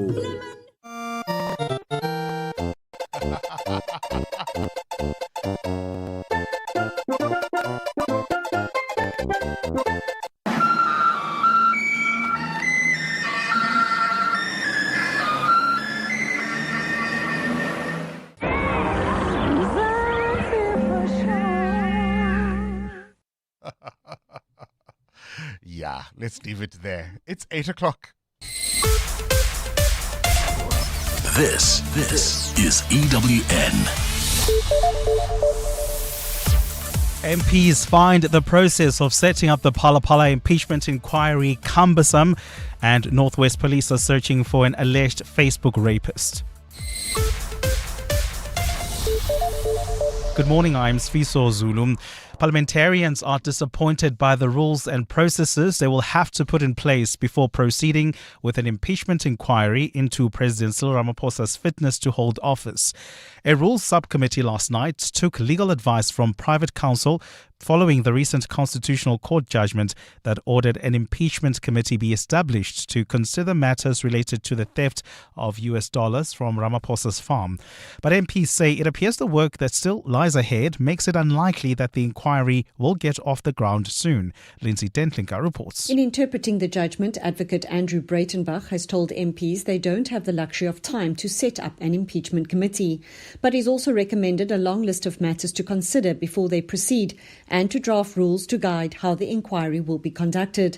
The MKP's Mzwanele Mani said he was frustrated by what the suggested checklist would mean for the timeline. If we take the route that we're being advised here, it means that nothing is going to happen for the rest of this year. Rise Mzansi's Makashule Ghana said the committee had to find a way to shorten the rules-making process. We might spend the next 3 to 6 months just on the processes itself. The DA's parliamentary leader, George Mikalaka, said delays in starting the process would erode the credibility of Parliament. At this rate, I'm going to be dead by the time that this impeachment hearing happens. Political parties will have until Tuesday to make submissions on proposed rules, with the Rules Subcommittee due to sit next Friday to consider the way forward. Lindsay Dentlinger, Eyewitness News, Parliament. Free State Police have launched a manhunt for a man accused of using social media to lure women and drug as well as rape them. Lloyd McDonald Siswe Jacobs is also wanted for allegedly threatening to kill an investigating officer. Police say Jacobs uses the alias Shane Carson on Facebook to target women. Mongezi Koko reports. In one case under investigation, a 35-year-old woman allegedly met the suspect for a first date at a flat in Bloemfontein's Navalsig area earlier this month. Police say the woman was given a drink that left her disorientated before she was forced into a bathroom and raped. She managed to escape after persuading the suspect to let her step outside for air. Investigators believe there may be other possible victims and are urging anyone with information about the suspect or similar incidents to come forward. Police have warned the public not to approach Jacobs, describing him as dangerous. Mongezi Koko, Eyewitness News. The Brakpan Regional Court will continue with the bail application of the man linked to the murder of a Madlanga Commission witness. Marius van der Merwe was shot in December last year.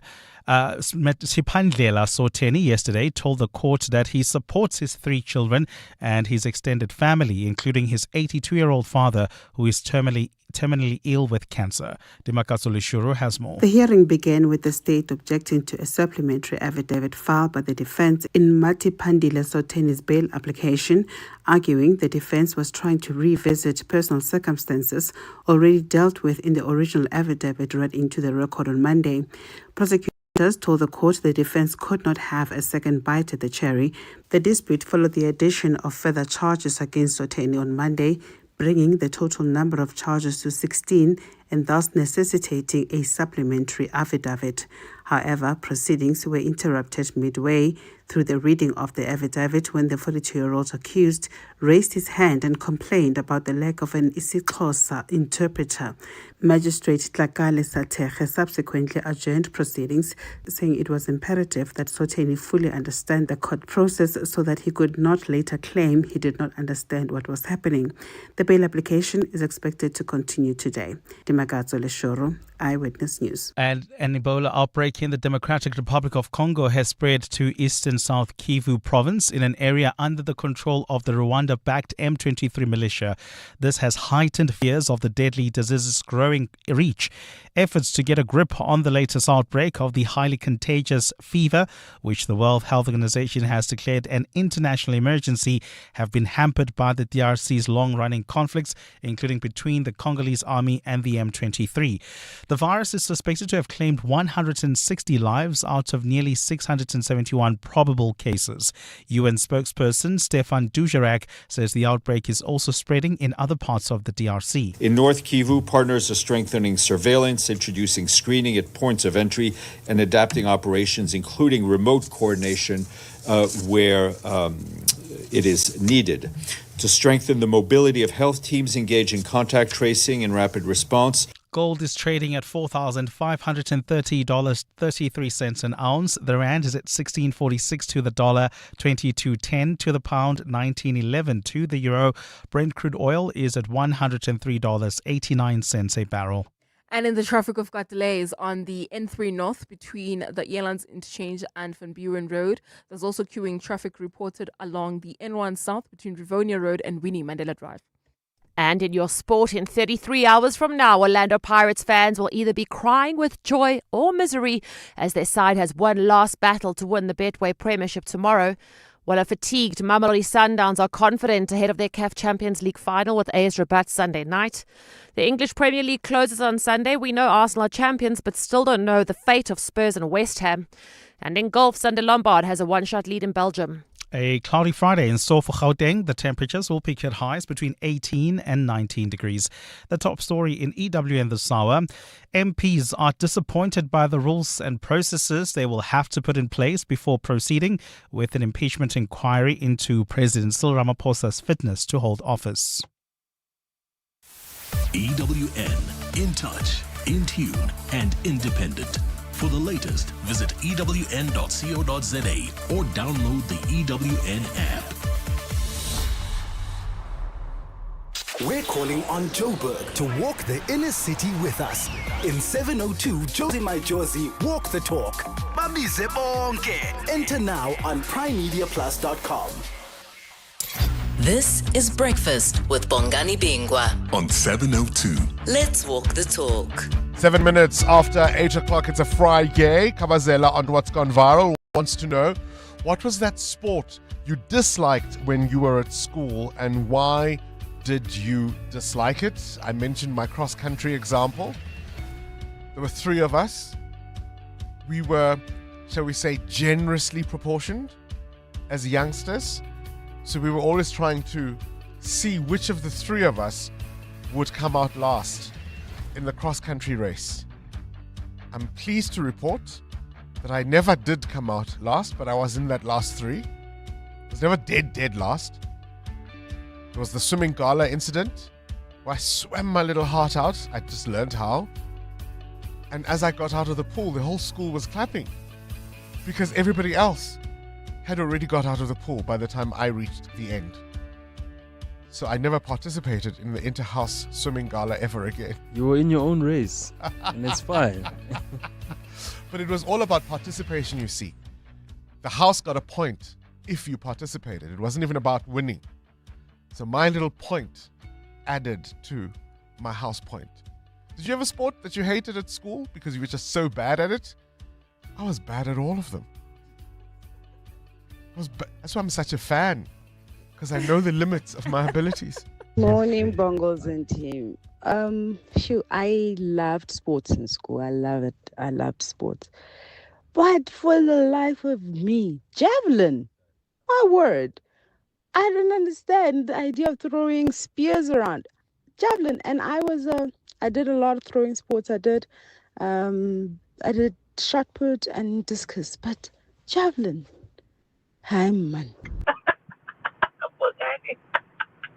You made my week. Bongani, whoever that is laughing in the background, he or she is making us laugh even more. Oh my God, no, I just couldn't contain myself. Oh yeah, no. That's a good laugh that we needed on a Friday. You know, like especially now I'm swamped with work, but that laugh was the best thing that I needed. Yo, Bongani, I know that feeling, but the most disturbing one for me was when, as friends, we all go out and we're gonna play soccer or something, and then two friends stand on opposite side, and then they pick a teammate one at a time. You know, the hurt of always being picked last. That used to burn me. Shivers in Boxburg. Yeah, I mean, I know exactly how that goes. The eye roll at the end, because I was always the, oh, great, we've got Bingwa on our team. Mateo, these were not your problems growing up, I suspect. No, I did not have those problems. But I didn't like tennis because I wasn't really good at it. Yeah. I didn't understand why you had to hit the ball and it must stay within the lines. It was just, I didn't get it. And I was just like, I'm bad at this. And I hate that I'm bad at it. So I dropped out. And for football, were you always picked first? Yeah, because I like to be goalkeeper for obvious reasons. So first 3 picks, I was there. I was never picked last for it. Not so obvious to anybody who's never actually seen you. Mateo is a big, tall, burly fella. So that's the obvious reason. Yeah.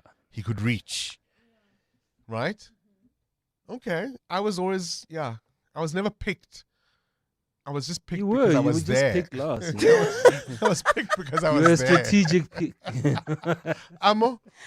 You know what? I was really horrible at sport, right? I used to play netball and I was the goalkeeper. Nobody in my family believes that I used to play. Never mind that I used to wash my own uniforms for netball and I would hang them on the line and I was so responsible. I used to play tennis and I thought I was really good at it.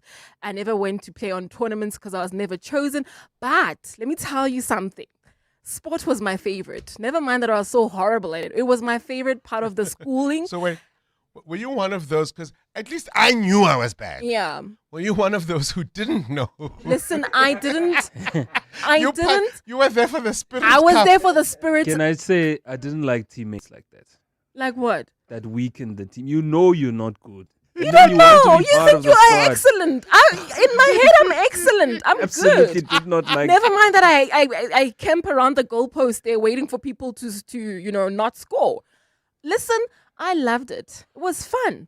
So you were having fun even though you Oh weren't my good God, at I had such a great time. Even though I wasn't good, even though I was there. When the team got the bronze medals, I was there. At least I knew I was bad.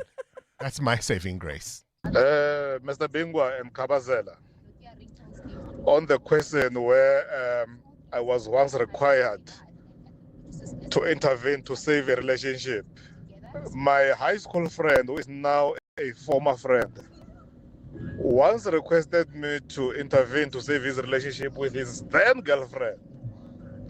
Guess what?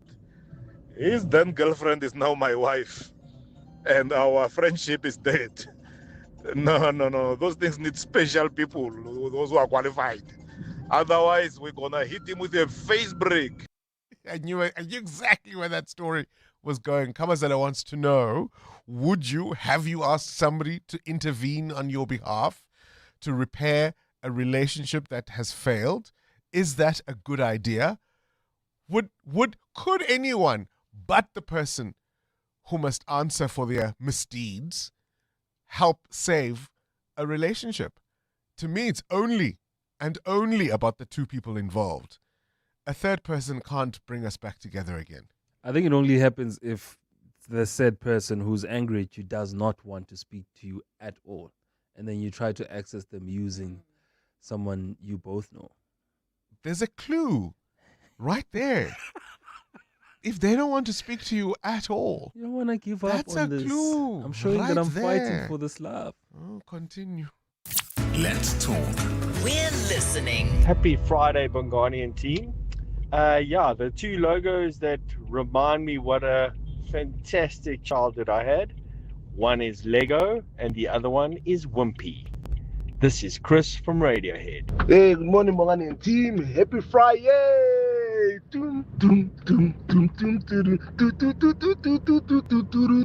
Mario Bros. That's what I remember as a child. I loved Mario Brothers. Although I think Pac-Man is still up there. I think Pac-Man is very iconic. Mario Brothers, your Donkey Kongs and stuff. Very nice. Happy Friday, Federal Park. Wow, Radiohead, firstly. Wow. We're blushing. Thank you for that voice note. Mario Brothers, we were asking a little earlier, those sounds, those iconic symbols of your childhood, because, of course, it was on this day in 1980 that Pac-Man was released for the first time. And I think it changed the world of video arcade gaming when that was still a thing. Do you have an iconic sound or image straight out of your childhood? Amo, Mateo? I think Bapelile wrapped it up so nicely with the ice, especially for me with the ice cream truck sound. Yeah, that one just takes me back to deep truth. Mateo? It's often arcades for me, so Pac-Man would be one of them. Street Fighter, look at, that I spent what felt like years at those arcade machines, spending 20 cents and 50 cents, so yeah. It was a lot of change. Yeah. It was a lot of change. EWN Traffic. 8:15, the CWN Traffic brought to you by the House of Citroen. The all-new Citroen Basalt is here. Book a test drive at citroen.co.za. Still delays on the M1. This time the M1 South, Amo. Yeah, that's correct, Bongani. Coming out of the Baku interchange towards Marlborough Drive, and then if you continue making your way towards the Corler Drive in the Melrose area, also do anticipate delays there. In Parkmore, we've got some issues along Santon Drive, just as you approach Winnie Mandela Drive. Please be on the lookout there and do expect about a 10-minute hold up there. More updates coming up. Stay tuned. There's more EWN on air, online, and on the EWN app.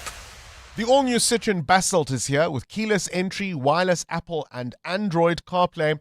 It's made to look good and make life easy. And that 470-litre boot, well, it's ready for every outfit change and then some. The all-new Citroen Basalt Coupe SUV from 354,000 Rand. Register now for the limited launch deal assist of up to 40,000 Rand.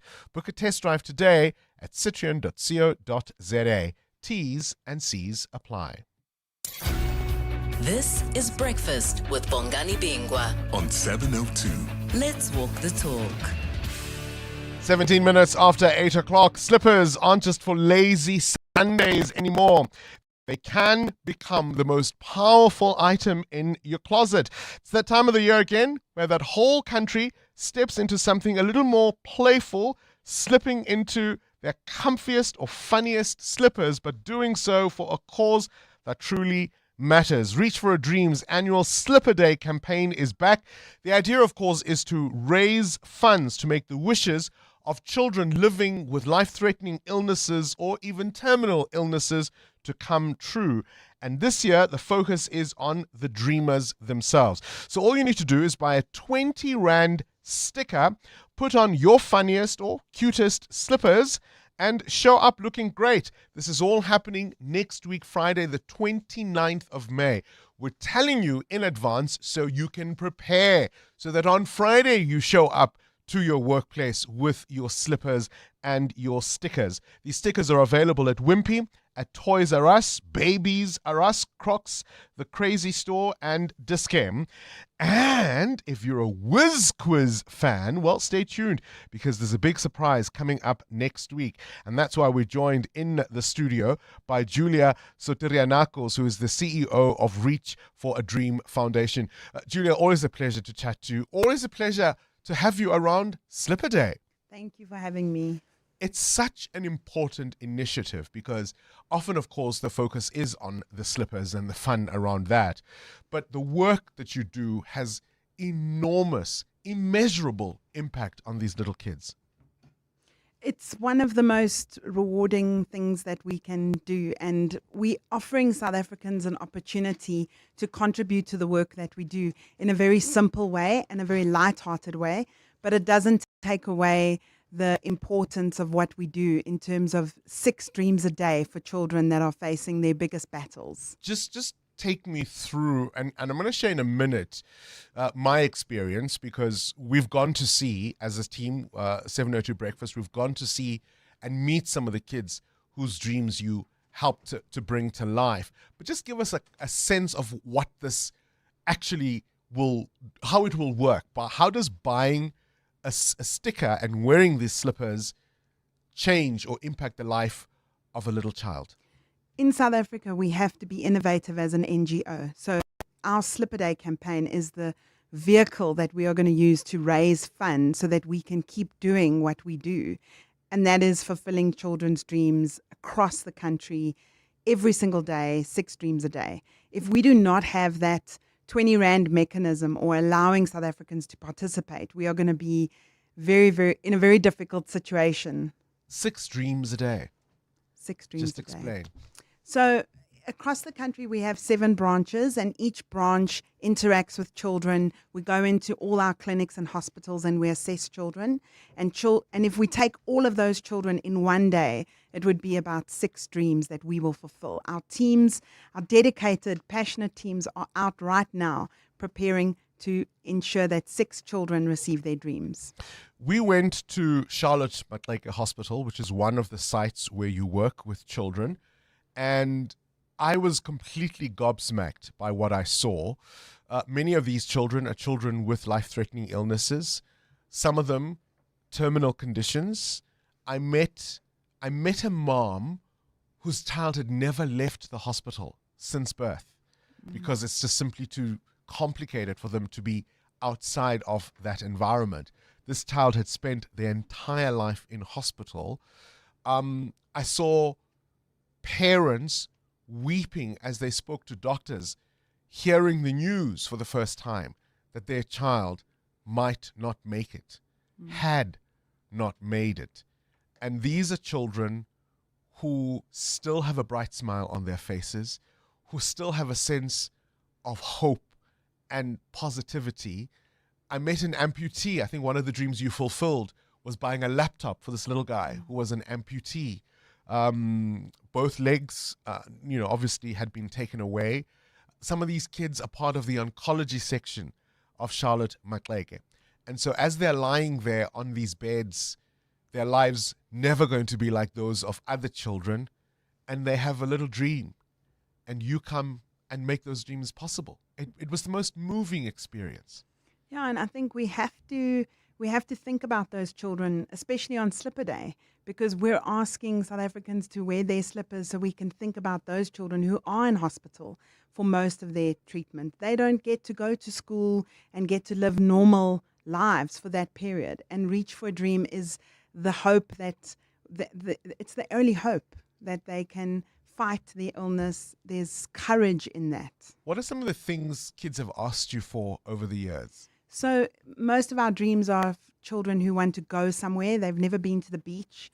Children want to have something they've never had or attain something, or to meet someone very famous, or to be something like a vet or a doctor for the day. And you've introduced some of your kids. I think I remember one year, one child wanted to meet the president. Yes, you and your team helped us make that true. A child wanted to meet Cyril, but we've had a child who's met all our presidents, from Nelson Mandela. Yeah, so we're very proud of that fact. We've also had children who wanted to meet Lewis Hamilton, Cristiano Ronaldo. So we really make the impossible possible. You've actually helped the kids meet Ronaldo. Yes. Oh, my goodness. That is absolutely fantastic. All right. So how does Slipper Day work once more? And how does that then channel into making these dreams possible? Yeah, so we would like everyone to purchase a 20 Rand sticker at our retail partners, or you can go on to www.reachforadream.org.za and purchase a bulk order for your company or your school and support the work that we do. So the sticker effectively gives you a right to wear a slipper on Slipper Day to your place of work or place of business or school, as the case may be. But really, of course, the money paid for those stickers goes towards making all these dreams come true. Minimum entry is 20 Rand, but obviously you can spend a whole lot more to support this incredibly, incredibly noble work.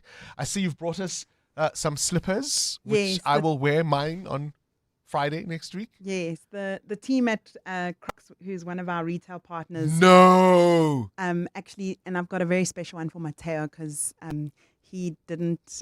He said the one time that I was listening that he doesn't know about Crocs, so I'm going to show him today about You Crocs. brought us Crocs. Yes, Crocs slippers. courtesy of Crocs, and they've been gibbeted out for you guys in a very special surprise. Wow. So it's just also to say thank you to you and your team for coming with us and being exposed to the work that we do. It's absolutely fantastic. And of course, next week we've got a surprise for the Whiz Quiz, which we will reveal in due course. But for next week, Friday, the 29th of May, make sure you get your stickers. They're available at Wimpy, Toys R Us, Babies R Us, Discam, Crocs, and the Crazy Store. It's only $20. You can buy in bulk for teams, for companies, for schools, and make sure 29th of May, we wear slippers on Slipper Day in support of Reach for a Dream. 702, The World View with Adam Gilchrist. All right, let's catch up with news from elsewhere in the world. Adam, this awful story coming out of Dublin. A man accused of shoplifting dies after being pinned down by security guards. Yeah, you can see it in a video. There are 5 people surrounding him. There's a knee on the back of his head at one stage. Ultimately, he's handcuffed by police. All this happening in a high street outside a shopping area, a shopping district in Dublin. He was held on suspicion of stealing perfume bottles, but the heavy-handed nature of it absolutely brings back horrific echoes of the killing of George Floyd in Minneapolis. He was pinned down and ultimately murdered by police 6 years ago, and the anniversary of George Floyd, by the way, is on Monday. In this latest case, it's a Congolese citizen, Yves Sekila, who died in the course of this. There have been all sorts of questions asked in the Irish Parliament and beyond, and dozens of people have been laying flowers, red roses in particular, outside the busy shopping street in Dublin where Sekila died. Sometimes you wonder, does the world learn nothing in those 6 years since George Floyd? Yeah, talk to me about this Russian jet intercepted, or at least a Russian jets intercepting RAF spy planes. Yes, in some ways, we're sort of reporting something that didn't happen, but it's how close we came to something that could have been really huge. So we got 2 Russian fighter jets intercepting an RAF surveillance plane. Let's be honest, it's an RAF spy plane. It was probably taking in information about what Russian forces are doing around the Black Sea, close to Ukraine. It was in an international airspace, though. And then along come the 2 Russian jets, an Su-35 and an Su-27, getting very close, as in 6 meters away. At one stage, they disabled the British plane's autopilot, and flying that close, 6 meters, as one headline put it, 20 feet from World War III. Not sure I entirely go with that, but you get how close that is. That's a NATO policing mission and a Russian defensive set of fighter jets, and rubbing up against each other. There's been a formal complaint to Moscow, but yeah, formal complaints, they come and go, don't they? I can't think what difference it'll make. Hyperbole is a thing, Adam. And tell me about Japan's not-so-eternal flame. I imagine not a song the Bangles would sing. No, not necessarily. Although I do have a poem for this, a Japanese poem. I have to say, I find this deeply, doubly ironic and kind of funny. And apologies to those who may have been a little bit upset that the Raikado Hall on Miyajima Island in the Japanese city of Hatsukechi has burnt down. It was home to the eternal flame, supposedly burning for nearly 1,200 years, until itself it got engulfed by flames. What's more, there was a fire in Raikado Hall 20 years ago. The eternal flame was saved and preserved, and given that it had been going for 1,200 years, yay, but moved to a different location, such that Japanese officials now think it started the fire that ultimately snuffed it out. Or in haiku form, and don't we all love a haiku, Bongani? Oh, eternal flame that burns and then burns itself with eternal blame. Close your eyes. Give me your hand. Do you feel my heart beating? Do you understand? Do you feel the same? You're still on a Bangles bent. Adam Gilchrist with this morning's Worldview. EWN Business. So let's wrap up the business news for this morning. Investex profits are up. Yeah, Investec says profit rose to 21 billion rand, with revenue increasing to roughly 50.8 billion. The growth was driven by increased lending activity. Core loans climbing nearly 10% to around 791 billion rand, while customer deposits rose 9% to almost 1 trillion rand. Now, Investec's wealth management division also performed quite well, attracting a strong client base, helping grow its Southern African funds under management to approximately 660 billion rand. The private banking firm is not satisfied, though, looking to increase the number of private banking clients by more than 100,000. It wants a larger share currently held then by Standard Bank and First Rand. Now, Mateo, what do you call a fish without an eye? I have no idea. Tell me, Oceana's profit increasing by 5%? Yeah, the seafood producer says profits are up 5% to 422 million rand for the 6 months ending in March. The company grew headline earnings by nearly 8%. The decline in sales, though, was mainly due to weaker global fish meal and fish oil prices, which are exported then to the US. There were no eyes? No, there weren't any eyes in that department. The company says it's facing raw material shortages for its flagship product, Lucky Star Fish, saying it currently has inventory that could last about 4 months and is hoping to fish more in order to make up for that demand. All right. Where's the rand? Hooked. Rand at this hour, 16 Rand 46 against the US dollar, 19 Rand 12 cents against the euro, and 22 Rand 10 cents against the British pound. Price of gold is down 0.5%, $4,522 an ounce, while platinum is at $1,954. Brent crude now at $105 a barrel. Stephen Crotus will wrap up the week in business later this afternoon. Straight to the news desk we go. Swiso Zulu, what you got? Thanks, Bongani. Good morning. 11 accused, including 5 Mexican nationals, will return to court in connection with an alleged drug manufacturing operation in the Northwest.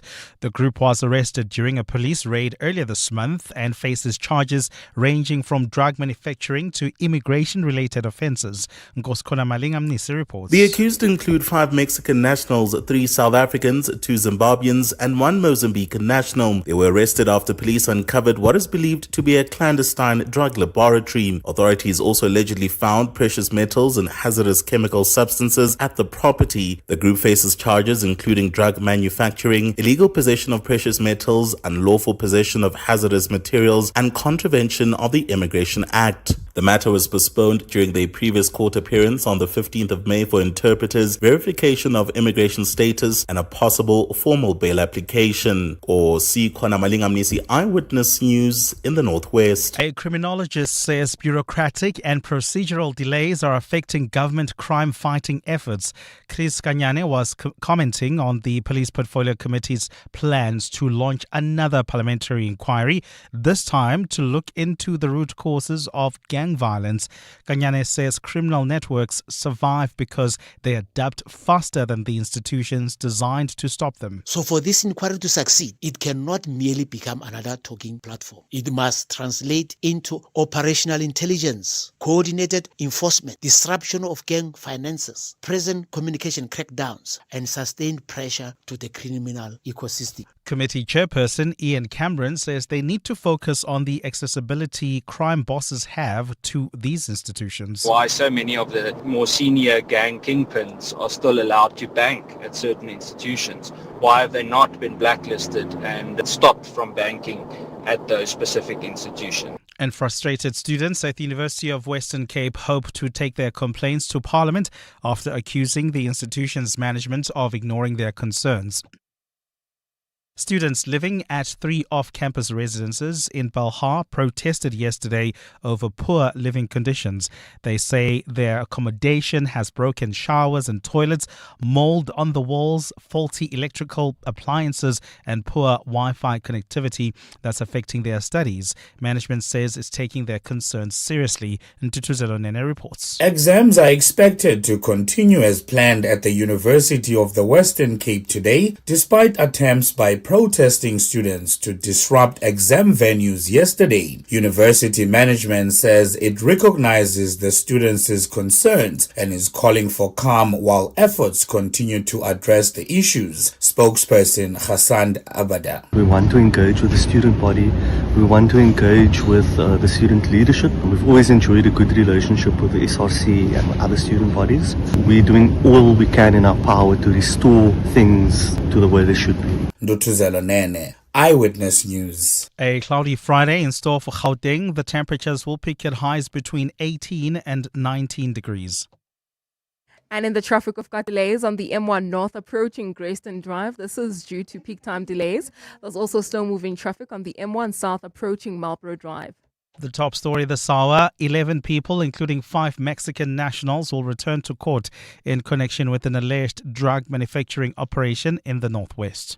Hi South Africa, I'm Michael Owen. If you appreciate world-class sport and a great occasion, the Hollywood Bets Durban July is the place to be.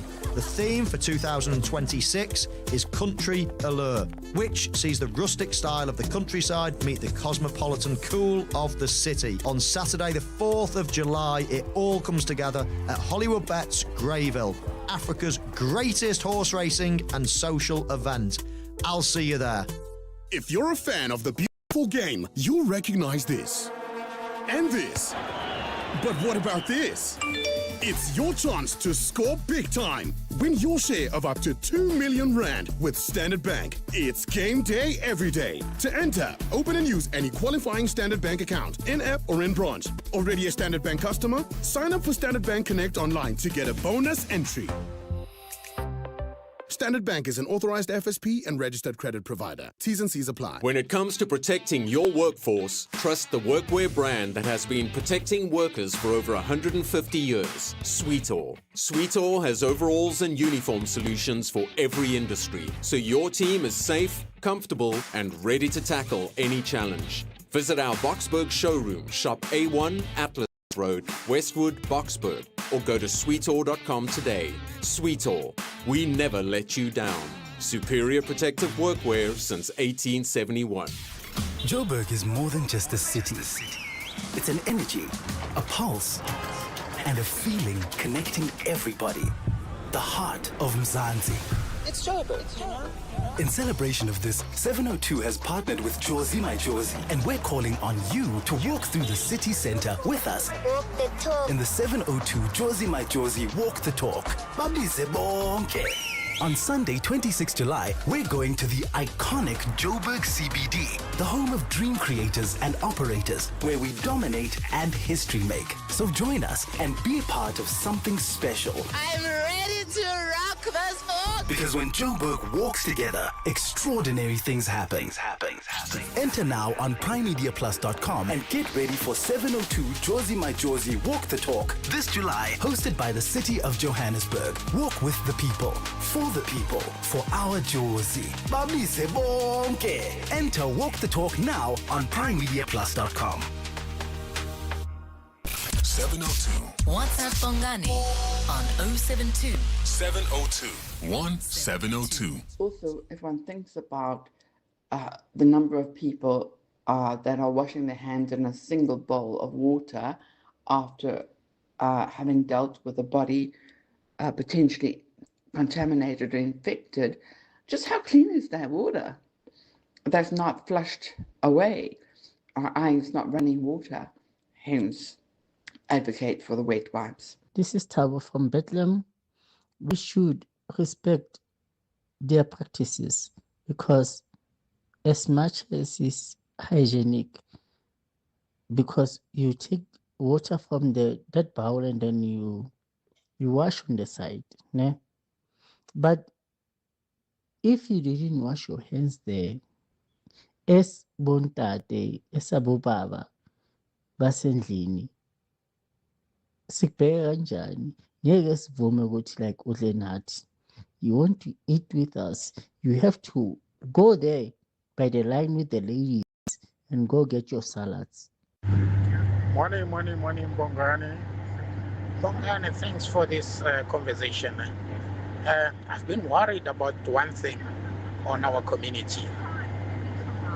The people from the mortuary, when they bring the coffin to the family, they're wearing some gloves. And when they arrive at home, most ourselves believe that friends and family must carry the coffin to pay their last respect. But the problem is that they don't give those families and friends some gloves to carry the coffin. And they've been using gloves to carry that coffin. So I think it's a risk, a big risk. Thank you, Bongani. It's Patrick. Hi, Bongani and the team. I think for me, anything that I do not believe, especially from the elders, I don't talk about it.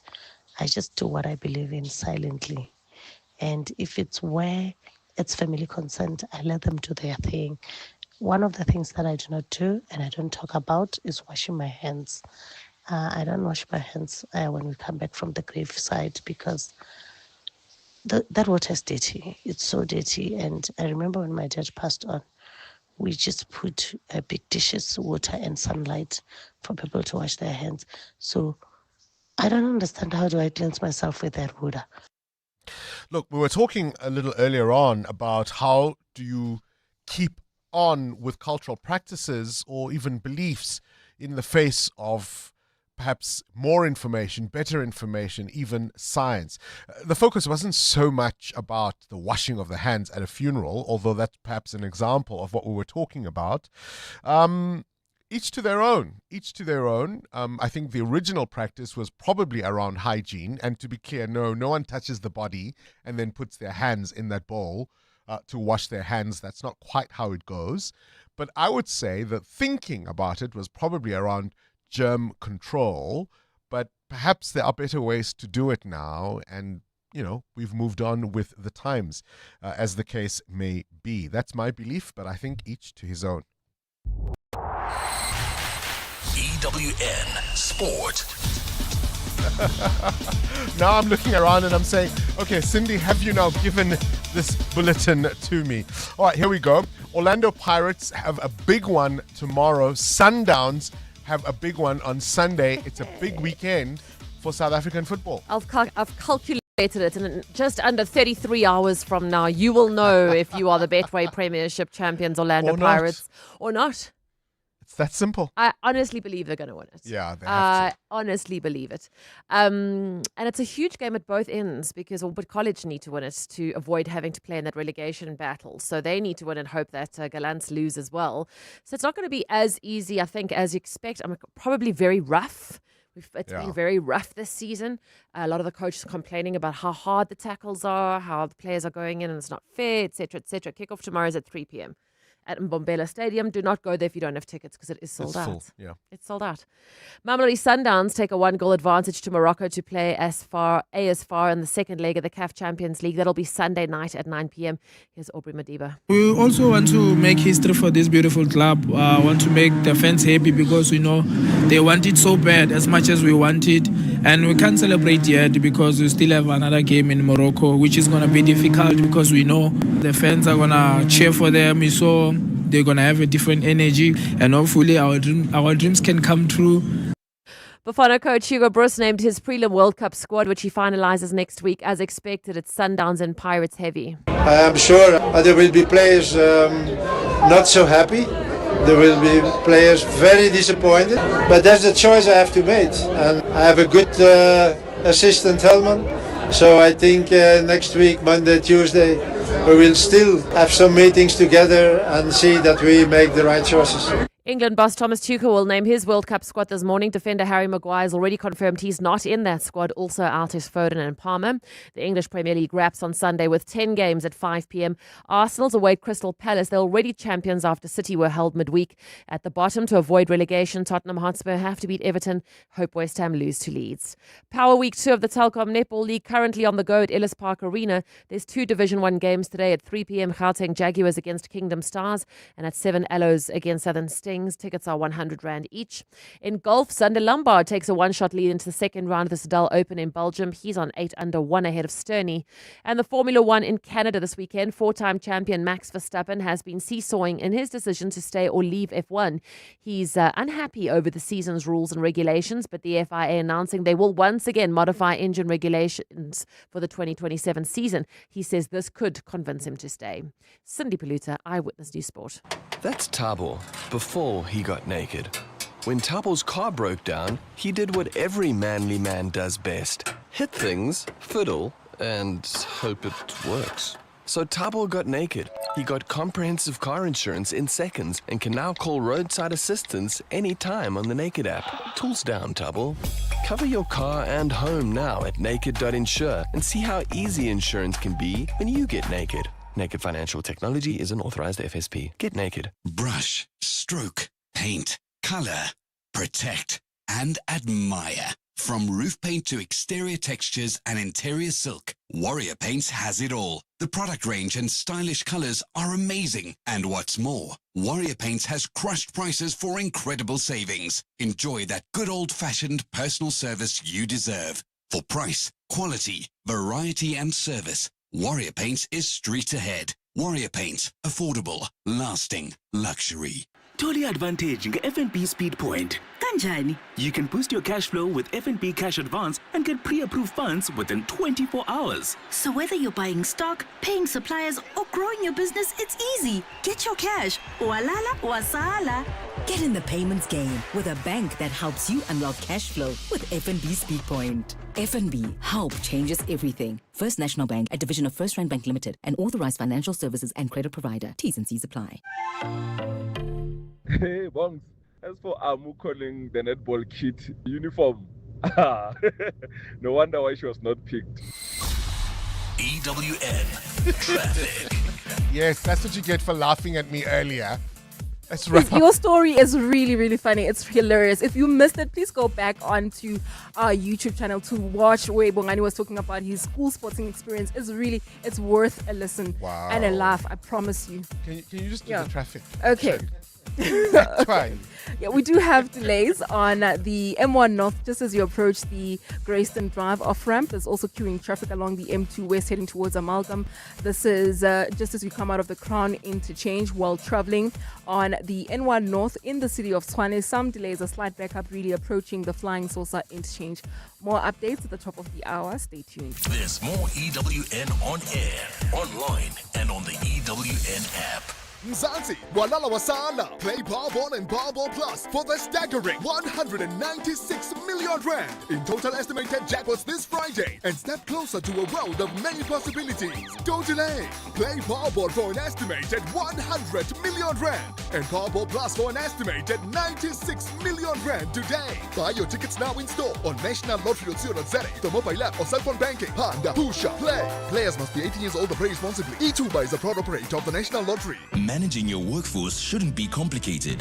That's why businesses choose Onacy, a proudly South African cloud-based payroll and HR solution. From payroll and e-recruitment to performance management and self-service tools, we streamline the way businesses handle their people. Scalable, secure, and always online, our system evolves with your needs because your workforce deserves the best. Switch to Onacy and experience payroll and HR done right. Visit onacy.com today. Coming up on the Clement Manyatela Show on 702. I'm now, of course, to look at what's up next in the Clement Manyatela show slot this morning. Khomotso Modise in the hot seat. What a week it has been, Khomotso. Hey, you've survived. Yeah, look, we've made it. Yeah, we've made it to the end. And I'm just so grateful. I mean, today I know we have Gratitude Friday on the show. And I'm looking forward to hearing from people what they're grateful for. In fact, what are you grateful for, Bongs? Being alive. Yeah, shame. I've had this horrible cold that's not going anywhere. But I am feeling much better. Almost at full recovery. But, there were those days where I thought, hey, what if this thing is more serious? Yes. So I'm grateful to be alive and in good health. That's fantastic. Yeah, I'm sure there's many people that have things that they're grateful for. So we'll have that conversation. And then there's this sentiment that keeps resurfacing around comparisons between the Zondo Commission and the Malanga Commission. There's a piece in the Mail and Guardian about this, and of course the questions that are being asked and the points that are being pointed to is the swiftness in action, or what seems to be swift in the Malanga Commission in terms of the arrest that we're seeing, and that's something that we didn't see in the Zondo Commission. So I want to hear from the listeners about this in the open line, what they make of that and why they think the Zondo Commission, things ended up the way that they did with the Zondo Commission. So we'll have that as well. And then we're going to be having our conversations with two amazing ladies and across the desk. It's they are working in, it's a small business focus, and one of the ladies has turned her love of candles into a successful business. And I'm excited about that conversation because she's going to talk us through how she managed to do that. And then, of course, in the final hour of the show, it's our relationship focus. And today, we're speaking about the different ways that people apologize in relationships. So I'm looking forward to that. All right. Sorry that it's not Clement, but Khumuza Modise will be here between 9 and 12. The Midday Report with Mandy Wiener. The Midday Report at its heart is a current affairs show, but it really is a show about everything you need to know about and everything you didn't know you needed to know about. Our listener is sharp, plugged in, curious, has developed opinions, but is still open to learning new things. My favorite part is how witty, sharp, and funny our listener is. What we cover every day is breaking news, current affairs, politics, the courts, global developments, science, education, popular culture, sports, books, and of course, good things too. I like to think of it as a lunchbox with a little bit of everything. What I love about 702 Land is that it is full of energy. There's always something happening, a developing story to follow. But it's not parochial. The 702 family cares about what is happening in the world around them and how we plug into that. The Midday Report with Mandy Wiener. Weekdays from 12 to 1 p.m. The world's best male and female paddle players are coming to South Africa. The historic Premier Paddle Pretoria P1 will be at Sunbet Arena Times Square from 26 July to the 2nd of August. Expect world-class action, unbelievable energy, premium hospitality, and an atmosphere unlike anything South African sport has seen before. This is Africa's biggest paddle tournament ever, and tickets are selling fast. Don't miss your chance to witness the sport's biggest stars in South Africa. Get your tickets now at primemediaplus.com. Moving to a bigger office space can be expensive. Thanks to My Way Business Insurance, I get to save up to 20% on my insurance premiums every month. Plus, I get My Business Assist, which helps me with marketing, legal, and admin services. Saving money while growing my business is a great win for me. Switch to My Way Business Insurance and save up to 20% on your monthly premiums. Real businesses, real savings. Call us on 0860 646464 today for a quote. My Way is a licensed non-life insurer and FSP. Standard rates and T's and C's apply. 702. This weekend. Well, tomorrow, of course, the Kingsmead College campus will transform into something of a magical playground for readers. It will be the 14th annual Kingsmead Book Fair, featuring more than 80 sessions across adult, young adult and children's programs. And there's even more reason to attend this year because every cent that will be raised will go to the Kingsmead Trust, which provides bursaries for young women, giving them a chance to a top-tier senior school education. So if you love a good story, this is your chance to be a part of it. And through its partnership with the Kingsmead Book Fair 2026, Standard Bank Wealth and Investment celebrates the power of stories to inspire curiosity, connection, and lasting legacy. We're joined today by Jacques Els, who is the head of Wealth and Investment South Africa at Standard Bank. Jacques, a very good morning to you and a pleasure to have you on our program. Good morning, Bongani. Thank you for having me again. Listen, the Kingsmead Book Fair has become part of the Joburg social calendar. It is, of course, a meaningful cultural platform. And your involvement, explain that and what makes this year's edition particularly exciting. Thank you, Bongani. I think what's making this year's edition particularly exciting, I think first and foremost, is the fact that the Kingsmead Book Fair continues to grow year after year, both in terms of diversity, but also in terms of the stature of the event. The theme for this year is also, I think, particularly exciting. The theme is Wonder into Wonder. And we believe it captures the heart of what books do. Books open minds, spark curiosity, and it transports us into a new world, new ways of thinking and new ways of seeing the world in particular. What is also exciting for this year is the what I think is an incredible mix of local and international authors, thought leaders, and also storytellers that will participate. We expect that conversations will be relevant, inspiring, and I think in essence deeply human. You've asked why our involvement. I think for Standard Bank, first and foremost, we believe that meaningful growth goes beyond economics. It really begins with people, education, and opportunity. And with Standard Bank being Africa's largest bank that's deeply rooted in the continent, we believe that supporting initiatives like the Kingsmead Book Fair aligns with our purpose, which is around the statement that Africa is our home, we drive her growth. And growth in our minds begins with empowered minds. So for Standard Bank, it's a pleasure to be back supporting Kingsmead Book Fair this year. I mean, it's such an important aspect to be involved in because we live in this world of fast content, doom scrolling, shrinking attention spans. There's never been a better time to get involved in a book fair like the Kingsmead Book Fair because reading still matters. Absolutely. I think one of the strengths of Kingsmead Book Fair is that it brings together people with different perspectives and different backgrounds and also different generations. And that intergenerational component, I think, is incredibly important to continue to foster that. And like you said, Bongani, in a fast-changing world, imagination and critical thinking are becoming increasingly important leadership skills. And with that intergenerational angle that we have again adopted with Kingsmead this year, we hope that we can also help to foster that specific thinking with a younger generation as much as we want to foster it and keep it relevant to perhaps the older generation. Why would it be important for Standard Bank, though, to support a platform centered around literature, ideas, and, I suppose, connection? Yeah. Bongani, I think there are two elements there that's relevant to us. I think firstly for Standard Bank Wealth and Investment, this partnership reflects our commitment to creating value beyond banking. If we consider our client base, we believe, increasingly care about legacy, impact, education, and community, and not just financial wealth. And that's why supporting platforms like this or platforms centered around idea generation and human connection allows us to engage meaningfully around very important issues with our clients and other stakeholders. If I take it one step further, we believe that it enables us as a bank to invest in Africa's future in a sustainable way. When we invest in literacy, we believe we invest in Africa's long-term growth. And that really is the essence of Standard Bank's long-standing partnership with the Kingsmead Book Fair.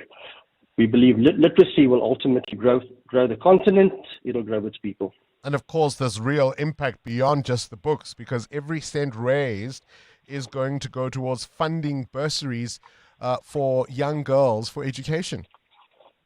Bongani, that's the beauty of the Kingsmead Book Fair. Like you indicated, the Kingsmead Trust, its purpose is to channel proceeds of the event to deserving young ladies to get access to opportunities they might otherwise not.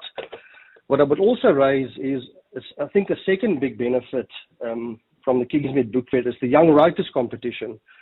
I said earlier, we feel passionate about the intergenerational approach.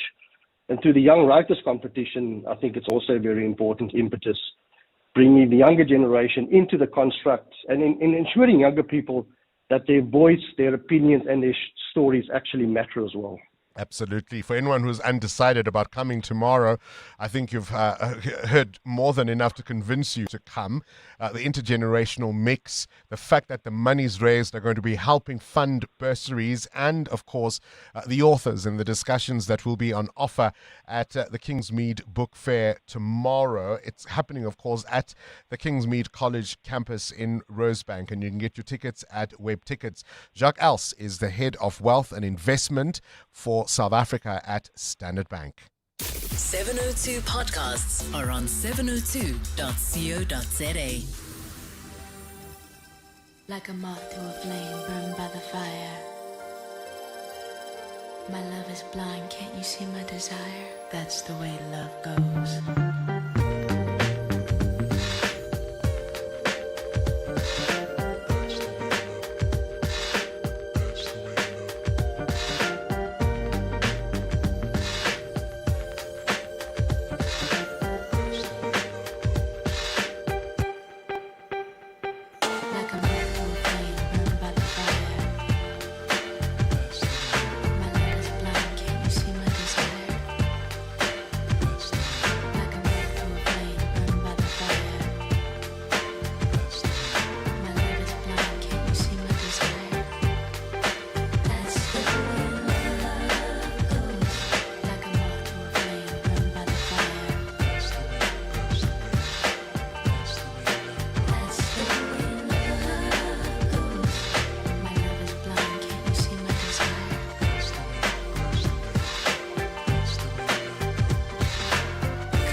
Oh man, the weekend is here. You have yourselves a fantastic weekend. If you're going to be at the Kingsmead Book Fair, it's going to be absolutely fantastic. There's of course the Latitudes Art Fair this weekend.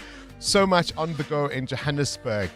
And Basha, Pagania Basha, it's 9 o'clock. This is EWN. Good morning, I'm Sfiso Zulu. US President Donald Trump has accepted the credentials of Rolf Meyer as South Africa's new ambassador to the US. Meyer succeeds former Western Cape Premier Ebrahim Rasool, who was expelled as ambassador in March last year. In an SABC interview from Washington, Meyer described the credentials.